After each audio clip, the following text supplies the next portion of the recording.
Bonsoir à tous. Bienvenue à la séance. On va commencer avec la séance extraordinaire du Conseil municipal pour l'adoption du plan quinquennal d'investissement.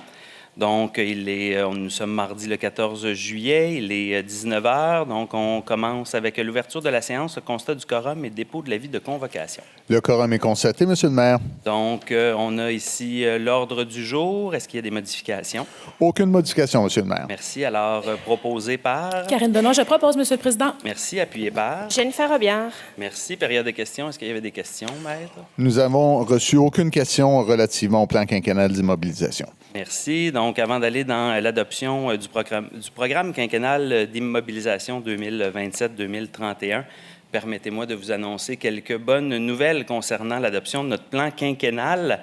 Donc, ce programme présente l'ensemble des investissements qui sont prévus pour les 5 prochaines années afin d'entretenir, de réparer et de moderniser les infrastructures municipales. Au total, c'est 634,5 millions de dollars qui seront investis les 5 prochaines années, dont 70 millions dès l'année prochaine. De cette somme, et c'est notre fierté, 94 % des investissements serviront à la réfection des infrastructures ainsi que des réseaux d'égouts et d'aqueducs.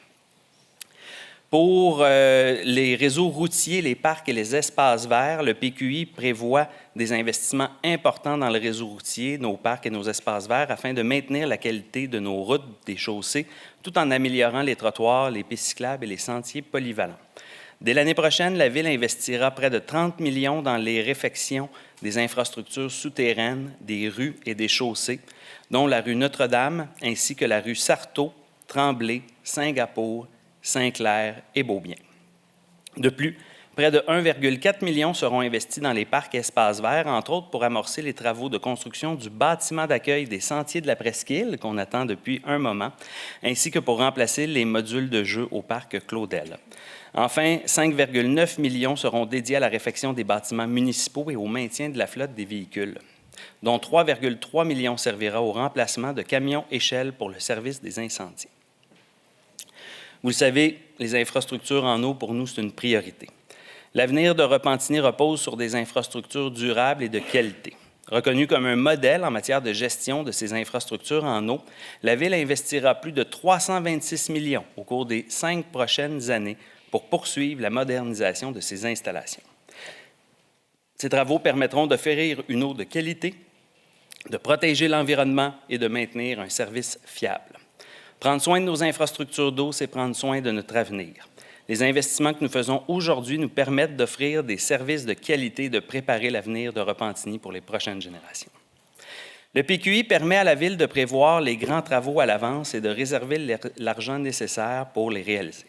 Pour une 3e année de suite, il a été adopté plus tôt afin de mieux préparer les projets, lancer les appels d'offres rapidement et réaliser pour vous des économies. Donc, la Ville va aussi demander des subventions au gouvernement pour limiter les emprunts. Même si on reçoit moins d'aide financière qu'avant pour certains travaux liés au réseau d'eau, à titre d'exemple, on est en mesure de poursuivre nos investissements grâce à la gestion rigoureuse et la bonne planification financière. En prévoyant nos projets à l'avance, on pourra investir au bon endroit, au bon moment, tout en respectant votre capacité de payer. Ceci étant dit, on passe maintenant à l'adoption du plan quinquennal d'immobilisation 2027-2031. Alors, il serait résolu d'adopter le budget d'investissement pour l'exercice financier 2027 au montant de 60 939 000 $, dont 20 665 000 $ provient de subventions, de contributions ou d'affectation, ainsi que 40 274 000 $ en financement à long terme. D'approuver le programme quinquennal d'immobilisation pour les années 2027 à 2031 et qu'un document explicatif du programme quinquennal d'immobilisation soit publié dans la revue municipale Regard sur Repentigny au mois d'août 2026. Merci. Donc, proposé par... Monsieur le Président, je voudrais juste prendre une petite seconde. J'aimerais remercier l'ensemble des équipes de la Ville, les directeurs, les directrices des services qui ont travaillé pendant de longues semaines, de longs mois pour être capables d'arriver encore une fois tôt dans l'année. Je suis fier de le proposer, M. le Président. Merci beaucoup. Appuyé par? Et je suis fière d'appuyer le PQI. Merci, Mme Roux. On tombe à les règlements, donc dans les avis de motion 5.1.1. Alors, avis de motion serait donné qu'à une séance du Conseil municipal tenue à une date ultérieure sera déposé pour adoption le projet de règlement 699 intitulé « Règlement décrétant des dépenses en immobilisation relatives à la réfection d'infrastructures routières, accessoires et chambres de vannes et une dépense et un emprunt d'un montant n'excédant pas 9 205 000 $ à ces fins. » Copie du projet de règlement est déposée par la conseillère en donnant l'avis de motion. Alors, la portée est sur l'ensemble du territoire. Le mode de financement, un emprunt par émission d'obligations d'un montant de 9 millions de $ remboursable sur 20 ans et 205 000 $ remboursable sur 5 ans. Et le mode de paiement et de remboursement, une taxe foncière spéciale imposée à tous les contribuables sur la base de la catégorie et de la valeur. Merci. Donc, un conseiller ou une conseillère pour en donner l'avis. Luc Réaume, j'en donne l'avis. Merci. On tombe à 5.1.2. Alors, avis de motion serait donné qu'à une séance du Conseil municipal tenue à une date ultérieure sera déposé pour adoption le projet de règlement 700 intitulé « Règlement décrétant la préparation de plans et devis pour divers projets d'investissement et pour une dépense et un emprunt de 1 800 000 $. Copie du projet de règlement est déposée par le conseiller en donnant l'avis de motion. L'objet est de financer des honoraires professionnels de plans et devis pour les phases 2 et 3 du mur anti-bruit le long de l'autoroute 40. La portée est l'ensemble du territoire. Le mode de financement, un emprunt par émission d'obligations d'un montant de 1 800 000 $ remboursable sur 20 ans. Et le mode de paiement ou remboursement, une taxe foncière spéciale imposée à tous les contribuables sur la base de la catégorie et la valeur. Merci. Un conseiller pour en donner l'avis. Alexis Delage, j'en donne l'avis. Merci. 5.1.3. Avis de motion serait donné qu'à une séance du Conseil municipal tenue à une date ultérieure sera déposé pour adoption le projet de règlement 705 intitulé « Règlement décrétant des dépenses en immobilisation en matière de technologie de l'information et pour une dépense et un emprunt de 449 000 $ à ces fins. » Copie du projet de règlement est déposée par le conseiller municipal en donnant l'avis de motion. Alors, la portée est l'ensemble du territoire, le mode de financement, un emprunt par émission d'obligations d'un montant de 449 000 $ remboursable sur 5 ans et le mode de paiement et remboursement, une taxe foncière spéciale imposée à tous les contribuables sur la base de la catégorie et de la valeur. Merci. Une conseillère pour en donner l'avis. Jennifer Robillard, j'en donne l'avis. Merci. Ceci épuise l'ordre du jour. Donc, la levée de la séance proposée par? Jennifer Robillard. Merci. Karine Benoît, j'appuie. Merci. On tombe maintenant à la séance régulière du Conseil municipal. Donc, ouverture de la séance et constat du quorum par le greffier. Le quorum est constaté, Monsieur le maire. Merci. Adoption de l'ordre du jour. Est-ce qu'il y a des modifications? Par rapport à l'ordre du jour publié vendredi, on a effectivement 3 modifications. Elles sont mentionnées à la copie d'ordre du jour que vous avez déjà entre les mains. Ce sont les points 7.4, qui est une résolution demandant une réduction temporaire de la vitesse des trains pendant l'enquête du Bureau de la sécurité des transports et une demande de réévaluation permanente des normes de vitesse des trains en territoire urbain. Le point 7.5 qui concerne un contrat donné en mesure d'urgence en raison du déraillement pour une inspection télévisée des réseaux d'égouts de diverses rues. Et le point 7.6, encore une fois, un contrat donné d'urgence suite au déraillement. C'est un contrat d'accompagnement de revue technique en génie conseil. Merci. Donc, avec l'ordre du jour modifié, proposé par? Chantal Routier. Merci. Appuyé par? Karine Benoît, j'appuie. Merci. On tombe à la période de questions destinées au public. On commence avec les questions en ligne. Alors, la première question provient de Mme Danielle Chaput.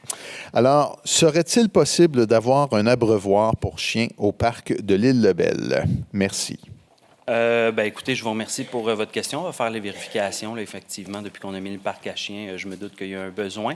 Donc, on va regarder avec les équipes, là, puis on va vous revenir. Merci. La seconde question provient de Mme Mireille Deschênes. Alors, c'est une usagère régulière de l'enclos canin du parc Saint-Laurent avec son petit chien. Elle souhaite porter à l'attention du Conseil un problème concret de cohabitation dans cet enclos. En effet, il y a 2 sections. Une section qui est censée être réservée pour les grands chiens et une autre, ou en fait pour tous les chiens, et une autre pour les petits chiens de 45 livres et moins. Or, il arrive que des propriétaires de gros chiens utilisent l'enclos réservé aux petits chiens, invoquant généralement le fait qu'il n'y a personne sur place ou que leur chien préfère cet espace. Le problème, c'est que ça va à l'encontre de l'usage et même qu'il y a un sentiment d'insécurité chez plusieurs propriétaires de petits chiens.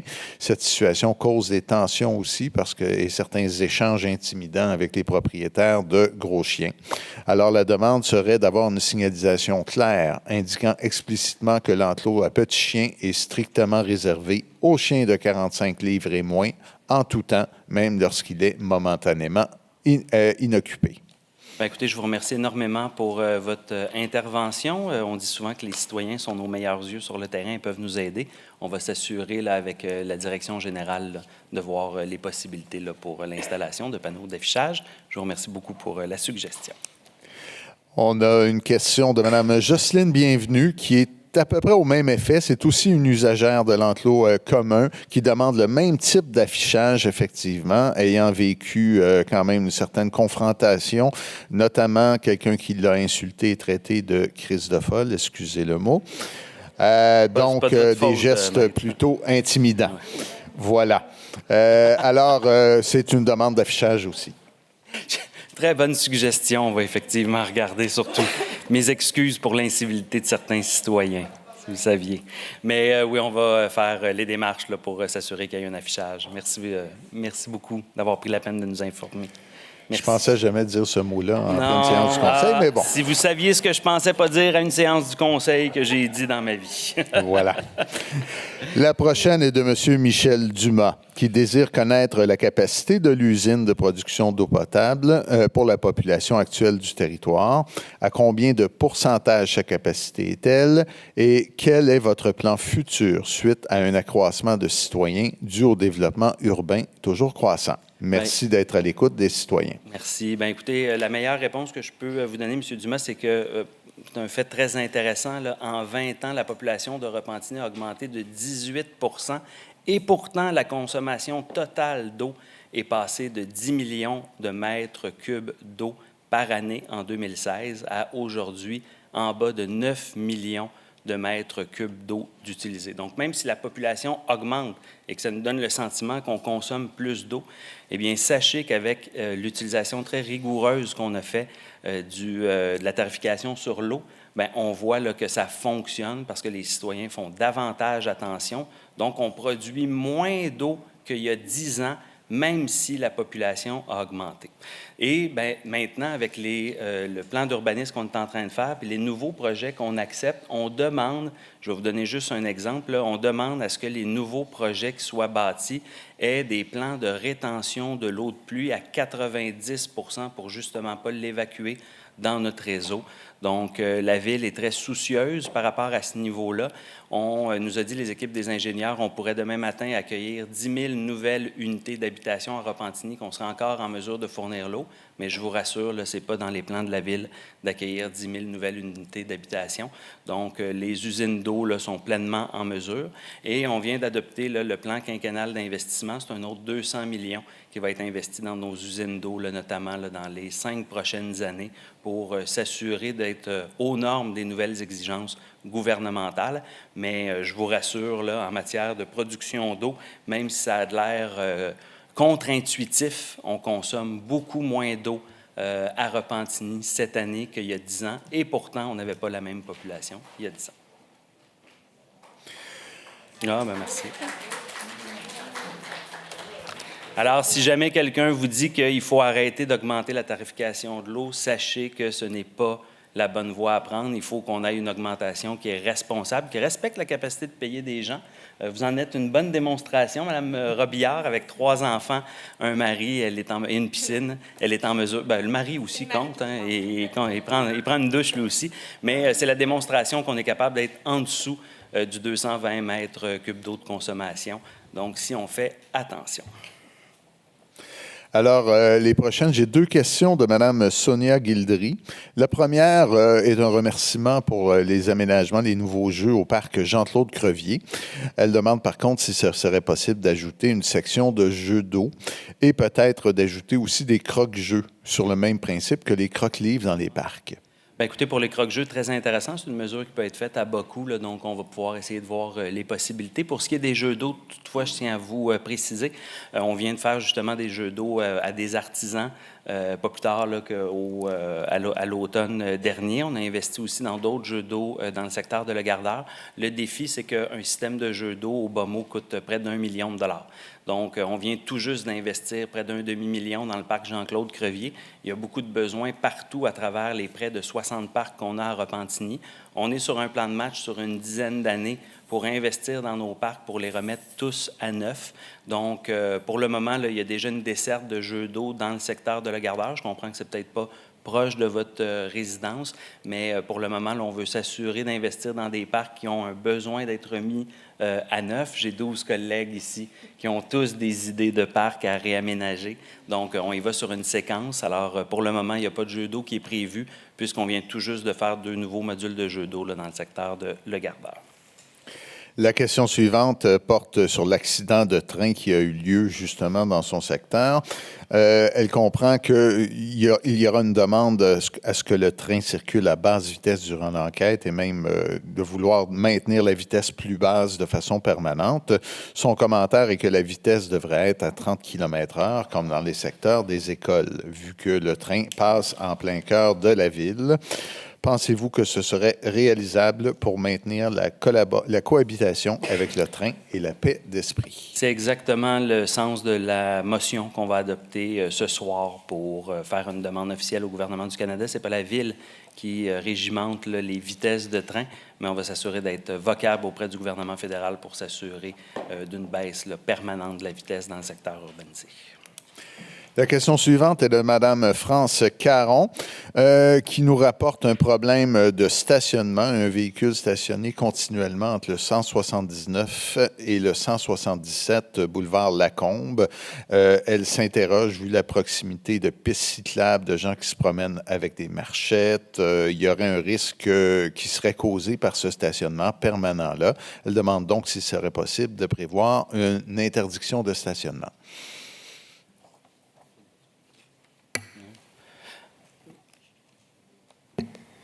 Oui, de mémoire, je pense qu'on a reçu un rapport de circulation qui devrait être mis en application bientôt, mais ce serait à vérifier, là, mais il y a eu justement une étude de circulation qui a été faite sur le boulevard Lacombe à cette hauteur-là. Donc, on pourra revenir sur les conclusions. On vous reviendra rapidement là, avec la réponse de nos services et de la commission mobilité que préside Mme. Très bien. La suivante est une question de M. Francis Charbonneau-Majot. Elle concerne les dérogations mineures demandées pour le projet au 523 rue Leclerc. Ça se décline en 5 questions, soit quel est l'avis et recommandation du comité consultatif d'urbanisme pour le projet? Comment détermine-t-on objectivement qu'une dérogation est mineure? Existe-t-il des critères ou une grille d'analyse utilisée? Les dérogations sont-elles évaluées uniquement de façon individuelle ou tient-on compte également de leur effet cumulatif lorsqu'un même projet en comporte plusieurs? Le secteur Avancia a récemment fait l'objet d'un programme particulier d'urbanisme et de modifications réglementaires visant précisément à encadrer son redéveloppement. Comment expliquer que ce projet, un des premiers projets réalisés dans le secteur, nécessite déjà 3 dérogations mineures? Et enfin, ces dérogations découlent-elles d'éléments qui n'avaient pas été anticipés lors de la planification du secteur via le plan particulier d'urbanisme ou résultent-elles plutôt de choix particuliers effectués par le promoteur? En vous remerciant. Alors, merci pour la question. Avant de laisser la parole à ma chère collègue qui est membre du comité consultatif d'urbanisme, ce qu'il faut savoir, c'est que quand une ville adopte, que ce soit un plan particulier d'urbanisme ou un plan d'urbanisme de façon générale, il n'y a rien de plus normal, partout au Québec ainsi, qu'il y ait des dérogations mineures, parce qu'une municipalité ne peut pas prévoir tous les cas de figure. Alors, je vous préviens, M. Charbonneau-Majot, si on adopte un nouveau plan d'urbanisme là, comme c'est prévu à l'automne, bien, il va encore continuer à avoir des dérogations mineures parce que c'est dans le quotidien, la normalité d'une municipalité qui ne peut pas prévoir tous les cas de figure. Donc, je laisserai Mme Robillard répondre à chacune des questions. Oui, bien, je vais y aller de façon un peu plus générale, là, puis pour la connaissance de tout le monde aussi. En fait, on a ce qu'on appelle des règlements là, qui sont normatifs, puis d'autres qui sont discrétionnaires. Dans le cas d'une dérogation mineure, c'est un cas de règlement discrétionnaire.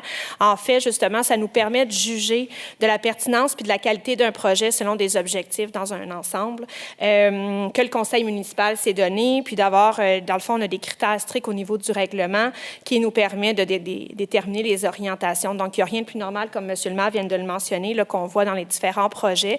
Donc, on a une grande vue d'ensemble pour avancer avec des grands objectifs. Et ensuite, avec rigueur, cas par cas, on y va en fonction des critères qui sont établis pour, justement, en fonction de la particularité du terrain, par exemple, une situation pour laquelle, si on n'allait pas de l'avant, on appliquait strictement la réglementation, mais ce serait déraisonnable aussi pour les demandeurs. Donc, ce n'est pas fait de façon automatique, mais c'est toujours fait de façon stricte. Et ça passe, bien sûr, par le comité consultatif d'urbanisme. Donc, je vous des citoyens en oui, majorité. que des citoyens, exactement. Donc, on n'est pas seulement des élus, là. On est majoritairement des citoyens sur le comité consultatif. Donc, dans le fond, pour l'information pour tout le monde, là, si dans votre moteur de recherche, là, vous tapez « dérogation mineure, fonctionnement », le gouvernement du Québec là, l'explique très clairement. Puis, je vous invite aussi de façon, dans le fond, on est très transparent dans le projet Avancial. Là, vous avez le guide promoteur qui est disponible. Et vous avez l'ensemble de la vision là, qui est portée par le projet puis le plan particulier d'urbanisme. Et notamment, on a un super de beau tableau. Citoyens, promoteurs, tout le monde peut le consulter. Là, on ne peut pas le voir à la maison. Mais vous avez, dans le fond, le cheminement quand on veut faire une demande. Donc, qu'est-ce qui est conforme, les usages conditionnels, c'est quoi le zonage incitatif, c'est quoi les étapes pour les dérogations. Donc, tout le monde peut le consulter puis voir de façon très claire c'est quoi les étapes. Comme ça, quand on aura des prochaines dérogations, que ce soit dans Avancia ou partout à travers les projets de la Ville de Repentigny, on va mieux comprendre et avoir des réponses à vos questions. Merci beaucoup. Prochaine question. Alors, c'est une question de Mme Lauriane Prévost, qui est dans la salle, d'ailleurs. Est-ce que vous préférez, Mme Prévost, poser la question directement?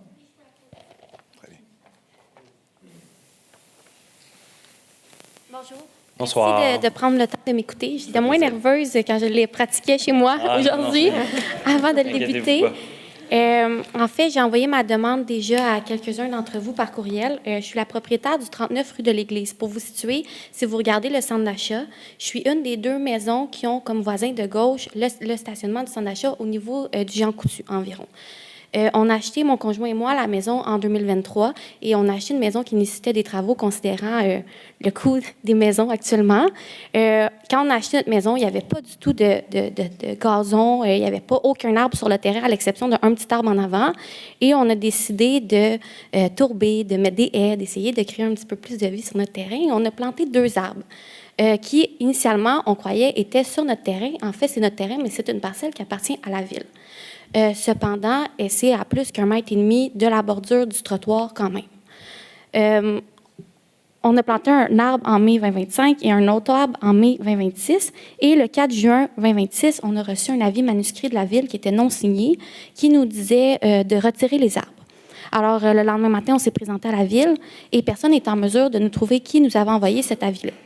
On est revenu le lundi suivant aussi pour essayer de discuter avec quelqu'un. Et à ce moment-là, il n'y avait personne qui était en mesure de nous dire exactement qui avait laissé l'avis.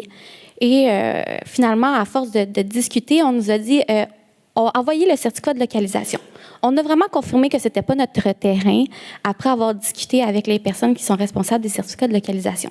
Par contre, on voulait dialoguer avec quelqu'un pour voir la possibilité que même si ce n'est pas notre terrain, bien que ce soit un peu sur notre terrain, là, quand on regarde, c'est quand même le terrain de notre maison, on voulait dialoguer pour voir la possibilité de pouvoir laisser les 2 arbres qu'on a mis. on n'a pas eu de retour, bien qu'on nous avait dit qu'on allait avoir un retour. Alors, je suis revenue le 19 juin à la ville. Et là, j'ai reçu des numéros de téléphone à force de parler avec vos secrétaires, qui sont, ma foi, très sympathiques. Là. Elles m'ont laissé des numéros de téléphone et j'ai fait des appels. J'ai envoyé des courriels pour pouvoir dialoguer avec quelqu'un. J'ai pas eu de retour d'appel, mais j'ai reçu une mise en demeure qui me demandait de retirer mes arbres. Mais je dis oui, peut-être qu'il faut que j'y retire, mais je veux juste parler avec quelqu'un qui est responsable de l'urbanisme pour voir, parce que je crois vraiment, considérant qu'on est collé sur le parking là, du centre d'achat, que ces arbres-là apportent à la diminution des îlots de chaleur et à la beauté visuelle de notre rue, bien que ça diminue aussi pour nous la pollution visuelle et sonore du centre d'achat. De l'autre côté aussi, ça l'embellit beaucoup la rue et on a un petit souci du détail. Mon conjoint et moi, on a planté les mêmes arbres qu'il y avait de l'autre côté de la rue. Question que ça soit beau. Alors, j'ai apporté ma mise en demeure et j'ai pu dialoguer avec le monsieur qui m'a donné la mise en demeure. Il a dit, moi, je suis jamais allée chez toi, fait que je peux pas répondre à tes questions. Mais c'était la dame à qui j'ai laissé un message sur la boîte vocale qui, à la place de me donner un retour d'appel, m'a envoyé la mise en demeure via monsieur, je sais pas son nom, Dominique Salerno, qui est l'inspecteur, qui m'a expliqué en fait que la raison de la demande de retirer les arbres était principalement causée par des enjeux de responsabilité civile. Si un piéton se blessait à partir de nos arbres, vu que c'est sur le terrain de la ville, là, il y aurait possibilité que la poursuite aille à vous et non à moi. Alors, c'était principalement ça l'enjeu, mais lui, il dit, je peux pas rien faire, j'ai même pas été sur ton terrain. Alors, j'aurais vraiment aimé ça, pas devoir venir aujourd'hui, parce que vous voyez, ça me stresse vraiment beaucoup. Le style de la maison, j'en suis fort contrit, puis mes sincères excuses. Puis je vais m'assurer de passer le mot à la direction générale pour être sûr et certain que ce type de situation-là ne se revive pas. La problématique, par exemple, qu'on m'a expliquée dans votre dossier, puis on pourra se reparler, là, mais de prime abord, vous n'aimerez peut-être pas la réponse. On est 600% pour la plantation d'arbres, puis au contraire, on a même bonifié là, les subventions pour les plantations d'arbres. On a fait une stratégie en biodiversité, fait qu'on y croit. Il y a quelques minutes à peine, on venait de lancer notre stratégie en agriculture urbaine, donc croyez-moi, on était exactement à la même place. Le défi qu'on a, par exemple, puis M. Urbain peut bien vous en parler parce qu'il a fait la mise à jour là, de la politique de foresterie urbaine, c'est que fort probablement que le secteur qui est, la portion du terrain qui est ville, il y a aussi sûrement de la canalisation qui est en dessous. Et ça, c'est l'enjeu qu'on peut avoir avec des arbres qui vont pouvoir pousser. Les racines vont s'attaquer au réseau. Puis là, on va créer une problématique dans le secteur pour tous les citoyens si on a les racines là, qui commencent à perforer. Puis croyez-moi, ça se voit souvent, des racines qui sont assez fortes, qui perforent puis qui rentrent dans le tuyau d'eau. Là, on peut avoir des problèmes plus majeurs au niveau de la ville. Ce que je vais m'assurer de faire, on a vos coordonnées, là, je vais m'assurer que dès demain, quelqu'un de l'urbanisme vous appelle, aille sur place, puis regarde directement avec vous les possibilités. Parfait, merci beaucoup. Si vous me demandez de les enlever, là, c'est vraiment pas pour contredire. Là, on va les enlever. Là. Non, puis c'est pas ça. On a des subventions pour ça. Oui, c'est ça. On va les retirer s'il faut, mais ils sont encore jeunes. On les a plantés cette année. Ils s'enlèvent facilement. Là, exactement. Ça se peut que ce soit aussi simple qu'on s'organise pour aller les reculer d'un pied là, pour être sûr que tout soit correct. Mais moi, ce que je vais faire, c'est m'assurer que quelqu'un de l'urbanisme, dès demain, vous contacte là, pour entamer les démarches avec vous. Mes sincères excuses encore une fois pour la façon dont vous êtes traité. Là, je vais me servir comme maire, j'ai un pouvoir d'enquête. Fait que je vais m'assurer que ça ne se refasse plus. J'ai mis ça sur le dos des vacances. Ah, ben oui, ça, beaucoup de gens en vacances. Pas de cachette, l'été, le début de l'été, avec les équipes à l'urbanisme, là, c'est la saison qui est difficile parce qu'on a beaucoup de demandes de permis. En même temps, équipe réduite, fait que c'est vrai que c'est pas la meilleure période de l'année.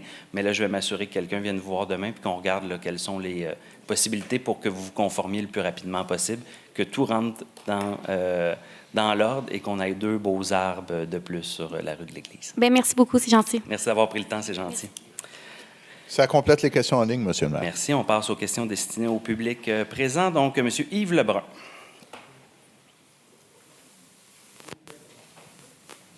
Bonsoir.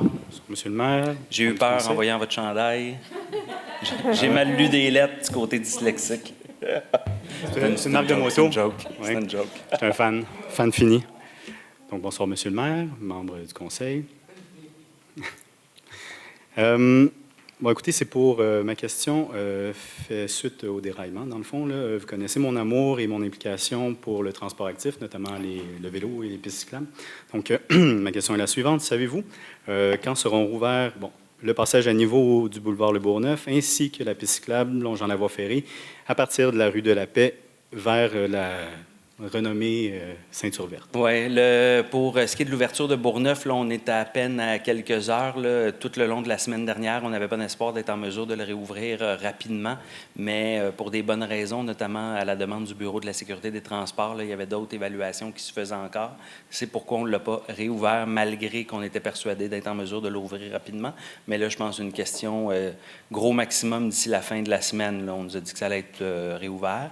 Pour la piste cyclable, ça ne devrait pas tarder non plus. Le CN a pris à charge de payer lui-même toute la réfection de la piste cyclable. C'était une exigence qu'on a demandé qui était bien le minimum entre vous et moi. Donc, oui, non seulement ils vont payer la totalité pour les arbres, mais ils vont payer la totalité pour la piste cyclable. Bon. C'est une très bonne nouvelle. Oui. Dans le fond, j'ai vu aussi... je fais un peu du chemin sur ce que vous venez de dire là, concernant les mesures d'urgence, les contrats télévisés qui seront adoptés ce soir, d'inspection télévisée, des réseaux d'égouts et d'accompagnement revue technique. J'imagine que c'est en cours des dépenses pour la Ville. Savez-vous si vous allez être en mesure de refiler la facture au CN? Oui. Très bien. Oh oui, c'est l'objectif. On s'est déjà entendu, puis disons que j'aurais aimé avoir cette collaboration-là avec le CN à l'année. Mais là, il faut que je le dise, au moins, là, ils ont sorti le chéquier. Je pense qu'ils ont compris que c'était une situation où ils devaient être bons joueurs et montrer leur travail. On les a tenus serrés, pas mal. C'est très bien. Je suis content de l'entendre.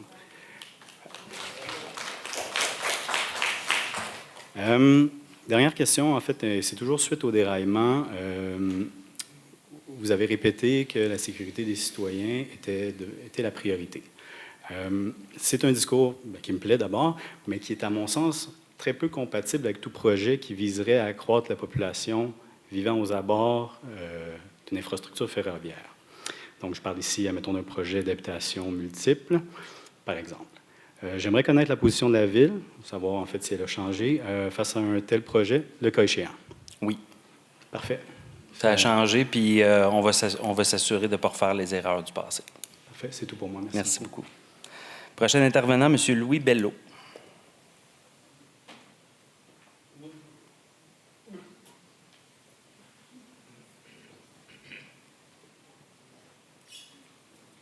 Bonsoir. Oui, bonsoir. Il fait chaud dehors, donc on est bien ici. Merci pour l'accueil. Alors, pour ma part, ça va être vraiment simple comme question. Encore une fois, là, c'est par rapport au déraillement. J'ai plusieurs personnes qui posaient la question à savoir c'était quoi les raisons.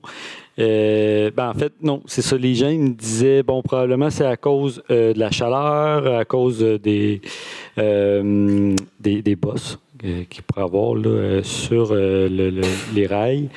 Et je voulais savoir si vous aviez les conclusions du pourquoi qu'il y a eu le déraillement. Non, malheureusement, pour le moment, on n'a toujours pas les conclusions. Le Bureau de la sécurité des transports du Canada est en train présentement de faire son analyse. Ce type de rapport-là peut prendre jusqu'à 1 an avant d'avoir les conclusions. Entre-temps, le ministère des Transports du Canada a nommé un enquêteur ministériel. Donc, le travail de l'enquêteur va être même si l'enquête n'est pas conclue, d'essayer rapidement de récolter les mesures qui pourraient être apportées pour corriger la problématique. Et tant et aussi longtemps qu'on n'a pas les recommandations finales du Bureau de la sécurité des transports, on va adopter ce soir une motion qui va être envoyée directement au ministre des Transports du Canada pour lui exiger que la vitesse soit de 30 de 30 km à l'heure. Normalement, on compte en 1000 pour les trains, là. Mais je vais faire la conversion. Donc, de 30 km, le temps est aussi longtemps qu'on n'a pas les conclusions du rapport du Bureau de la sécurité des transports. Et par la suite, on va même vouloir que ça devienne permanent. Alors, j'ai parlé avec le ministre pas plus tard que vendredi, là, et il est dans le même état d'esprit. Et je tiens à souligner l'incroyable travail de notre député, M. Patrick Bonin, qui se fait très vocable quant à la position et de la Ville et des citoyens. Parfait. Merci beaucoup pour la réponse. Et je serais curieux de voir le rapport à la fin, parce qu'il y a eu un autre incident aussi en 1983. Donc, je serais curieux de voir si c'était semblable ou non. Et ça va être public. Hein? Les rapports là, du BST sont toujours publics. Donc, n'ayez crainte, la minute qu'on va avoir les conclusions, là, on va le partager. Merci. Merci beaucoup. Prochain intervenant, mes excuses, M. Piperno.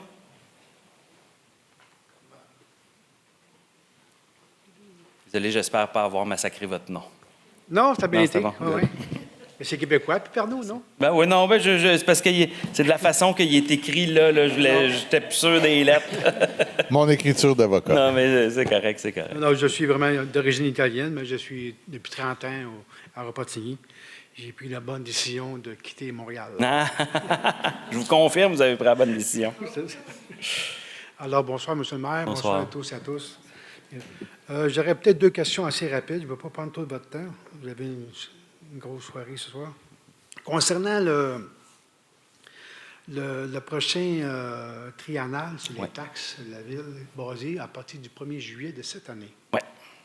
J'ai de la misère à comprendre pourquoi. Moi, ma maison, elle a monté d'environ 395 000 en 3 ans. 300 000, OK? Là, vous allez vous baser, juste pour comprendre, sur le 1er juillet de cette année pour me taxer pour les 3 prochaines années. Oui. Je comprends pas. Bien, puis ça, je vais laisser Maître Giard vous l'expliquer parce que c'est dans la loi, puis ça fonctionne comme ça partout au Québec. Donc, juste vous dire, là, pour la façon que ça fonctionne avec les rôles triennales d'évaluation, premièrement, c'est un processus qui est dit indépendant de la Ville parce que, oui, la municipalité a un rôle, mais c'est tout de même une firme indépendante de la Ville qui va faire l'évaluation. Parce que sinon, ça serait trop facile. Je mettrais ma maison à $1, puis je ne paierais pas de taxes, là, tu sais. Mais le politique n'a pas de rôle directement, puis la Ville non plus. Mais je laisserai Maître Giard vous expliquer un peu la mécanique là, et comment ça fonctionne. En fait, effectivement, c'est relié directement à la loi sur la fiscalité municipale, qui, comme M. le maire l'a dit, est applicable de la même façon à toutes les municipalités du Québec. Donc, chaque municipalité du Québec a un rôle d'évaluation triennal. Ce rôle-là va être donc refait à tous les 3 ans. Supposons, actuellement, quel est le rôle triennal actuel? Bon, donc, effectivement, 25, 26, 27, effectivement. Donc, 25, 26, 27, c'est la même valeur, à moins qu'il y ait des travaux et des permis qui soient faits. Cette valeur-là est basée normalement, techniquement, sur les normes du guide de l'évaluateur et de la loi, sur la valeur marchande 1 an et demi avant. Donc, ça signifie que pour le rôle 2025, on prenait la valeur marchande normalement pour juillet 2023. OK? Donc, si on s'en va jusqu'en 2025, 2026, 2027, le prochain rôle sera le rôle 2028, 29 et 30. On se base donc effectivement sur la valeur en juillet 2026, la valeur marchande de juillet 2026. Mais vous ne connaîtrez pas cette valeur-là, et on ne la connaîtra pas nous-mêmes d'ailleurs, avant le mois de septembre 2027, pour vous donner une idée. Donc, à la base, ce que l'évaluateur va faire, c'est qu'il va comparer, il va regarder les transactions qu'il y a dans le secteur. Il va regarder à quel prix se vendent des maisons qui sont semblables dans le même secteur. Et à partir de ces prix-là, il va arriver à une valeur marchande théorique pour votre résidence. Et c'est comme ça que s'est établie la valeur au rôle d'évaluation. Est-ce que ça répond à votre question? Donc, c'est une loi municipale? Oui, exact. C'est une loi provinciale. C'est une loi provinciale, exact. Fait que la Ville, elle, on ne pourrait pas, par exemple, demain matin, se soustraire à la loi ou on ne pourrait pas décider que nous, on fait une évaluation sur 4 ans ou sur 2 ans. C'est très, très balisé là, par la loi sur la fiscalité municipale. OK, je comprends à 90 Allez-y, on a C'est encore assez du temps. technique. N'hésitez pas. Oui, c'est vrai que c'est technique, mais n'hésitez pas. Si vous avez d'autres questions, on a du temps, puis on peut même continuer la discussion On va après. peut-être revenir là-dessus un peu mieux que je comprenne à 100 J'aurais une deuxième question concernant mon compteur d'eau. C'est vrai que c'est un cas qui est isolé, peut-être, mais je sais que plusieurs citoyens ont des problèmes avec le compteur d'eau. J'ai reculé, je vais être très bref avec vous. Sur mon compteur d'eau, on est 3 chez nous. OK? À partir de 2017, il y a un problème certain. Écoutez, en 2017, ça fait seulement 2 ans que je suis retraité, puis que je n'étais pas dans mes papiers avant. Fait que non. j'ai du temps. Alors, j'ai pris mes 10 ans de taxes, puis là, j'ai fait une évaluation. Et en 2017, je payais 726. Je comprends qu'à chaque année, ça en augmente un petit peu, mais quand même. En 2018, 1350. En 2019, 1100. En 2020, 1200 $. En 2021, ma fille est partie. On est rendu 2 à la maison. OK? 638. Ah, on vient de trouver un coupable! J'ai pas fini. La même année. Elle est bonne, pareil. Mais la même année que ma fille est partie, moi, je suis 4 mois et demi en Floride à chaque année. OK? OK? C'est pour ça. Là, je suis toujours en Floride. L'année, en 2022, je suis toujours en Floride. 1100 $. En 2023, 841. Je comprends. Ah, il y a des variations En assez... 2024, 1500. En 2025, 1650. En 26, 1600. Il y a clairement quelque chose... Il y a un problème, oui. ouais. J'ai fait un appel. 2 personnes très sympathiques sont venues à la maison de la ville, sont venues voir mon compteur. C'est bien beau. Qu'est-ce que vous voulez qu'il fasse? Moi, j'ai dit, changez-le. On ne change pas de ça de même, monsieur. Là, j'ai pris une photo de mon compteur. Je peux-tu le déposer, hein, monsieur? Oui, au greffier, oui. On va le porter. Oh, allez-y. Ah, peux-tu mettre ta pause, s'il te plaît? OK, ouais. Coincé. Donnez la main. Alors, c'est ça. Que moi, je suis persuadé qu'il y a un problème. C'est clair. On a votre adresse. Madame Boissonneau, je vais m'assurer qu'il y ait quelqu'un qui vienne rapidement chez vous là, pour voir les possibilités puis qui ne vous réponde pas ce qui vous a répondu la dernière fois. Ma question est la suivante aussi.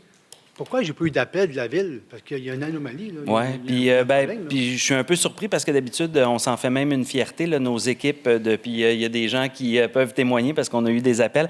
Normalement, quand on fait justement l'envoi des taxes d'eau, là, quand on reçoit en juillet là, toutes les évaluations de tout le monde, on a une équipe dédiée à la taxation qui fait une évaluation. Puis quand ils voient des grandes disparités entre 2 années, ils contactent le citoyen pour voir justement s'il y a des problématiques. Fait que je suis un peu surpris. Puis mes excuses, parce que d'habitude, c'est un peu... Peut-être que je suis en Floride, mais en tout cas, mon téléphone fonctionne pareil. Là. Merci. Hey, vous êtes gentil de me donner une belle excuse. Je suis sûr que c'est parce que vous étiez en Floride qui vous ont appelé. Mais non, mais il va y avoir un suivi là-dessus. Ah oui, on va s'assurer qu'il y ait quelqu'un qui vienne vous voir. Puis mes excuses, parce qu'effectivement, avec les montants que vous me donnez puis les variations, c'est vraiment... Il y a quelque chose, là, c'est clair. Fait qu'on va s'assurer que vous ayez quelqu'un qui vienne vous voir rapidement là, pour voir la problématique. S'il y a lieu, il y aura un ajustement dans le futur. Oui, exact. Parfait. Bien, merci beaucoup. C'est gentil. Merci. Prochain intervenant, M. Jean Langlois.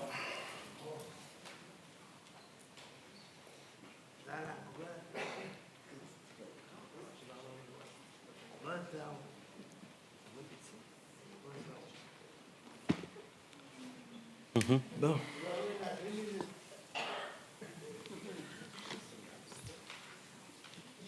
À tantôt, Joey. Vous pouvez remettre le compteur à 0 pour M. Langlois. Il n'a pas commencé à parler. Ah, ben oui, en partant. On va vous laisser votre 5 minutes plein. Allez-y. C'est parti. J'ai assisté aux 4 rencontres Café Espresso. Mais je ne vais pas m'étaler là-dessus ce soir, là, parce que les 4, j'ai assisté un samedi matin de 10h à midi. Et je peux vous dire qu'il y avait au total, là, puis je suis très gentil, là, 15 personnes. Les gens heureux sont sans 4. histoire. Bon, c'est ça, là. C'est votre logique. Exact. Tout ça pour 15 personnes qui ont dû se déplacer pour chacun des 4 rencontres, 2 heures de temps, chaque district, 3 districts électoraux, chacun de ces samedis-là. Celui que j'ai aussi été présent, celui de mon quartier, j'ai un jeune homme avec son père, qui est venu parler justement des résidences soleil. Et puis, fort logique, le jeune. Et je pense que en assistant à la dernière rencontre qu'il y a eu le 4 juillet ici, Mme Benoît l'a peut-être entendu parce que semblait dire qu'il y a peut-être une solution qui va être amenée pour l'entrée des résidences soleil. Donc, vous avez prétendu que M. Eddie Savoie avait une richesse de 4 milliards et qu'il pouvait lui-même voir s'arranger pour qu'il y ait une lumière. Ben ouais. Vous comprendrez que M. Savoie, il n'est pas tout seul, il y a une famille.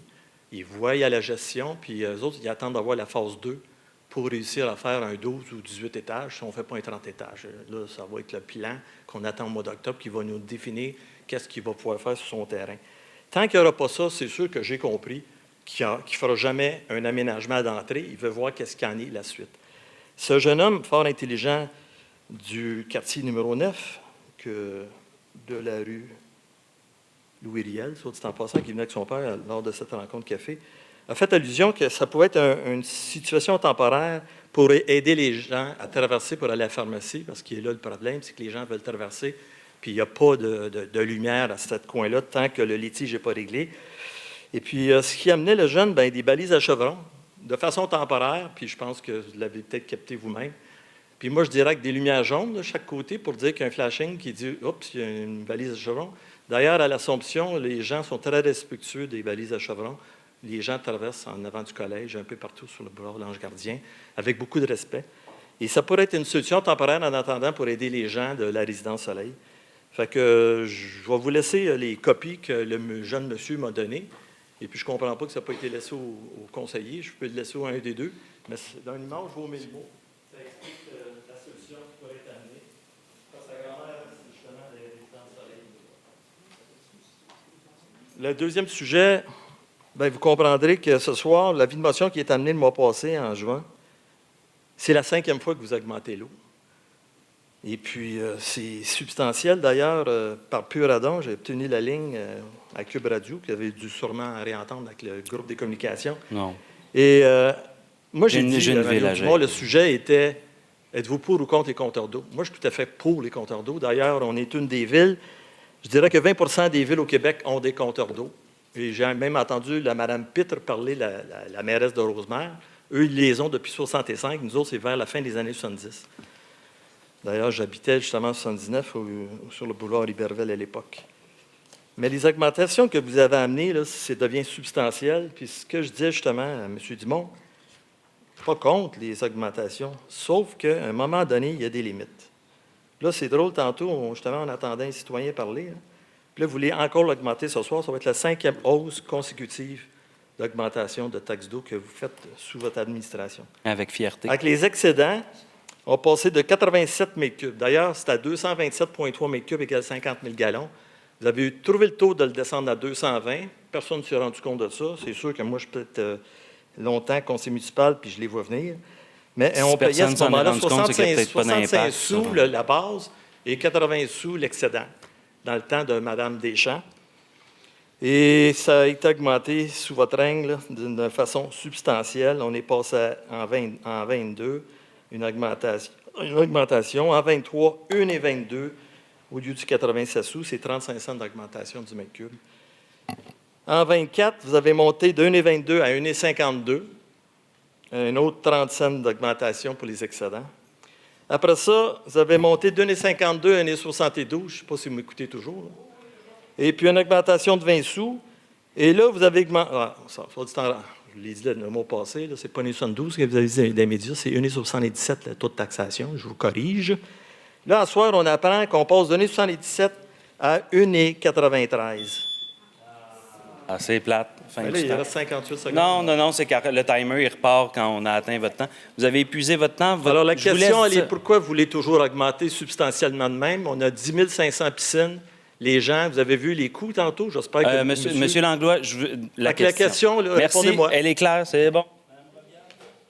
Oui, je vais me permettre de répondre, dans le fond, aux deux. Donc, tout d'abord, pour le café rencontre, en fait... Non, Monsieur Langlois, quand le timer sonne, c'est que vous avez fini votre 5 minutes, puis automatiquement, il remet 1 minute. C'est tout. Merci. Donc, rapidement, pour les cafés rencontres, l'initiative est de rendre les conseillers disponibles aussi dans les quartiers de leurs citoyens. Donc, on s'envoie désolé qu'il n'y ait pas plus de gens qui participent, mais on multiplie les occasions. Tantôt, il y avait aussi des personnes qui étaient là pour la stratégie en agriculture urbaine.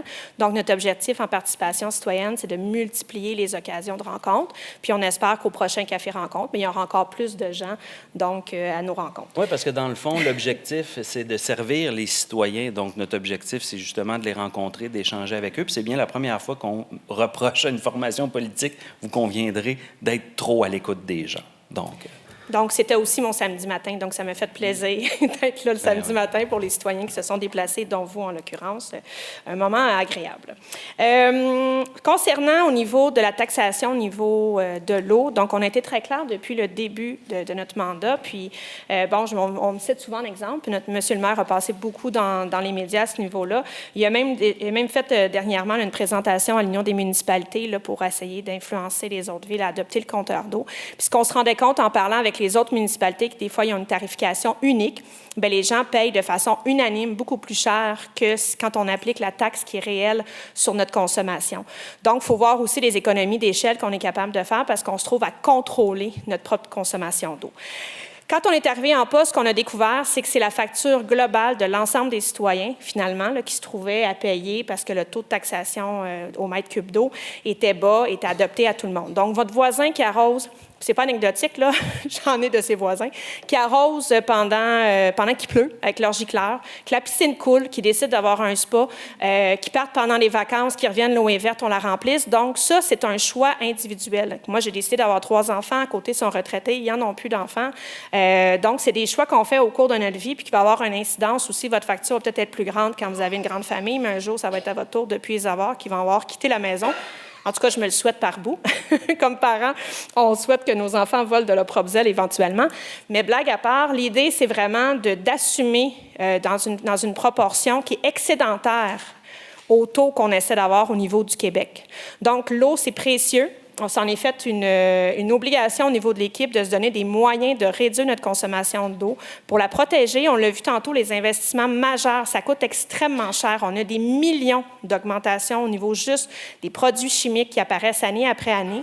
Donc, c'est certain qu'à chaque budget, on doit, au niveau de la réflexion de l'eau, de s'adapter au niveau de l'inflation, ne serait-ce que minimalement au niveau de l'inflation, de s'assurer que les coûts augmentent pour être capable de couvrir les coûts. Puis on ne peut pas faire d'argent avec la taxe d'eau, là. Fait qu'enlevez-vous ça à tout le monde de l'esprit. C'est pour payer ce qu'on utilise pour la consommation d'eau potable. Puis après ça, on a une portion qu'on accepte collectivement moindre pour une consommation dite normale. Puis pour l'excédentaire, après ça, si on décide d'avoir d'autres choses, bien après ça, on l'assume individuellement. Mais c'est certain que quand on entend des cas comme tout à l'heure, c'est à nous aussi d'aller trouver les correctifs puis de s'assurer que c'est fait de façon appropriée.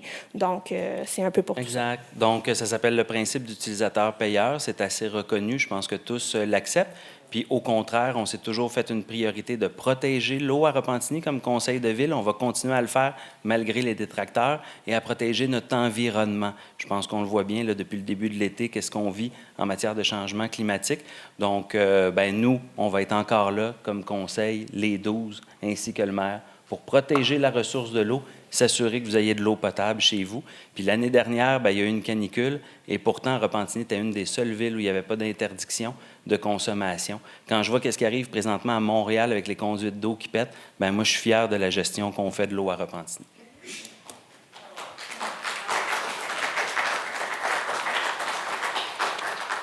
Merci. Prochain intervenant, Mme Michèle Dubois.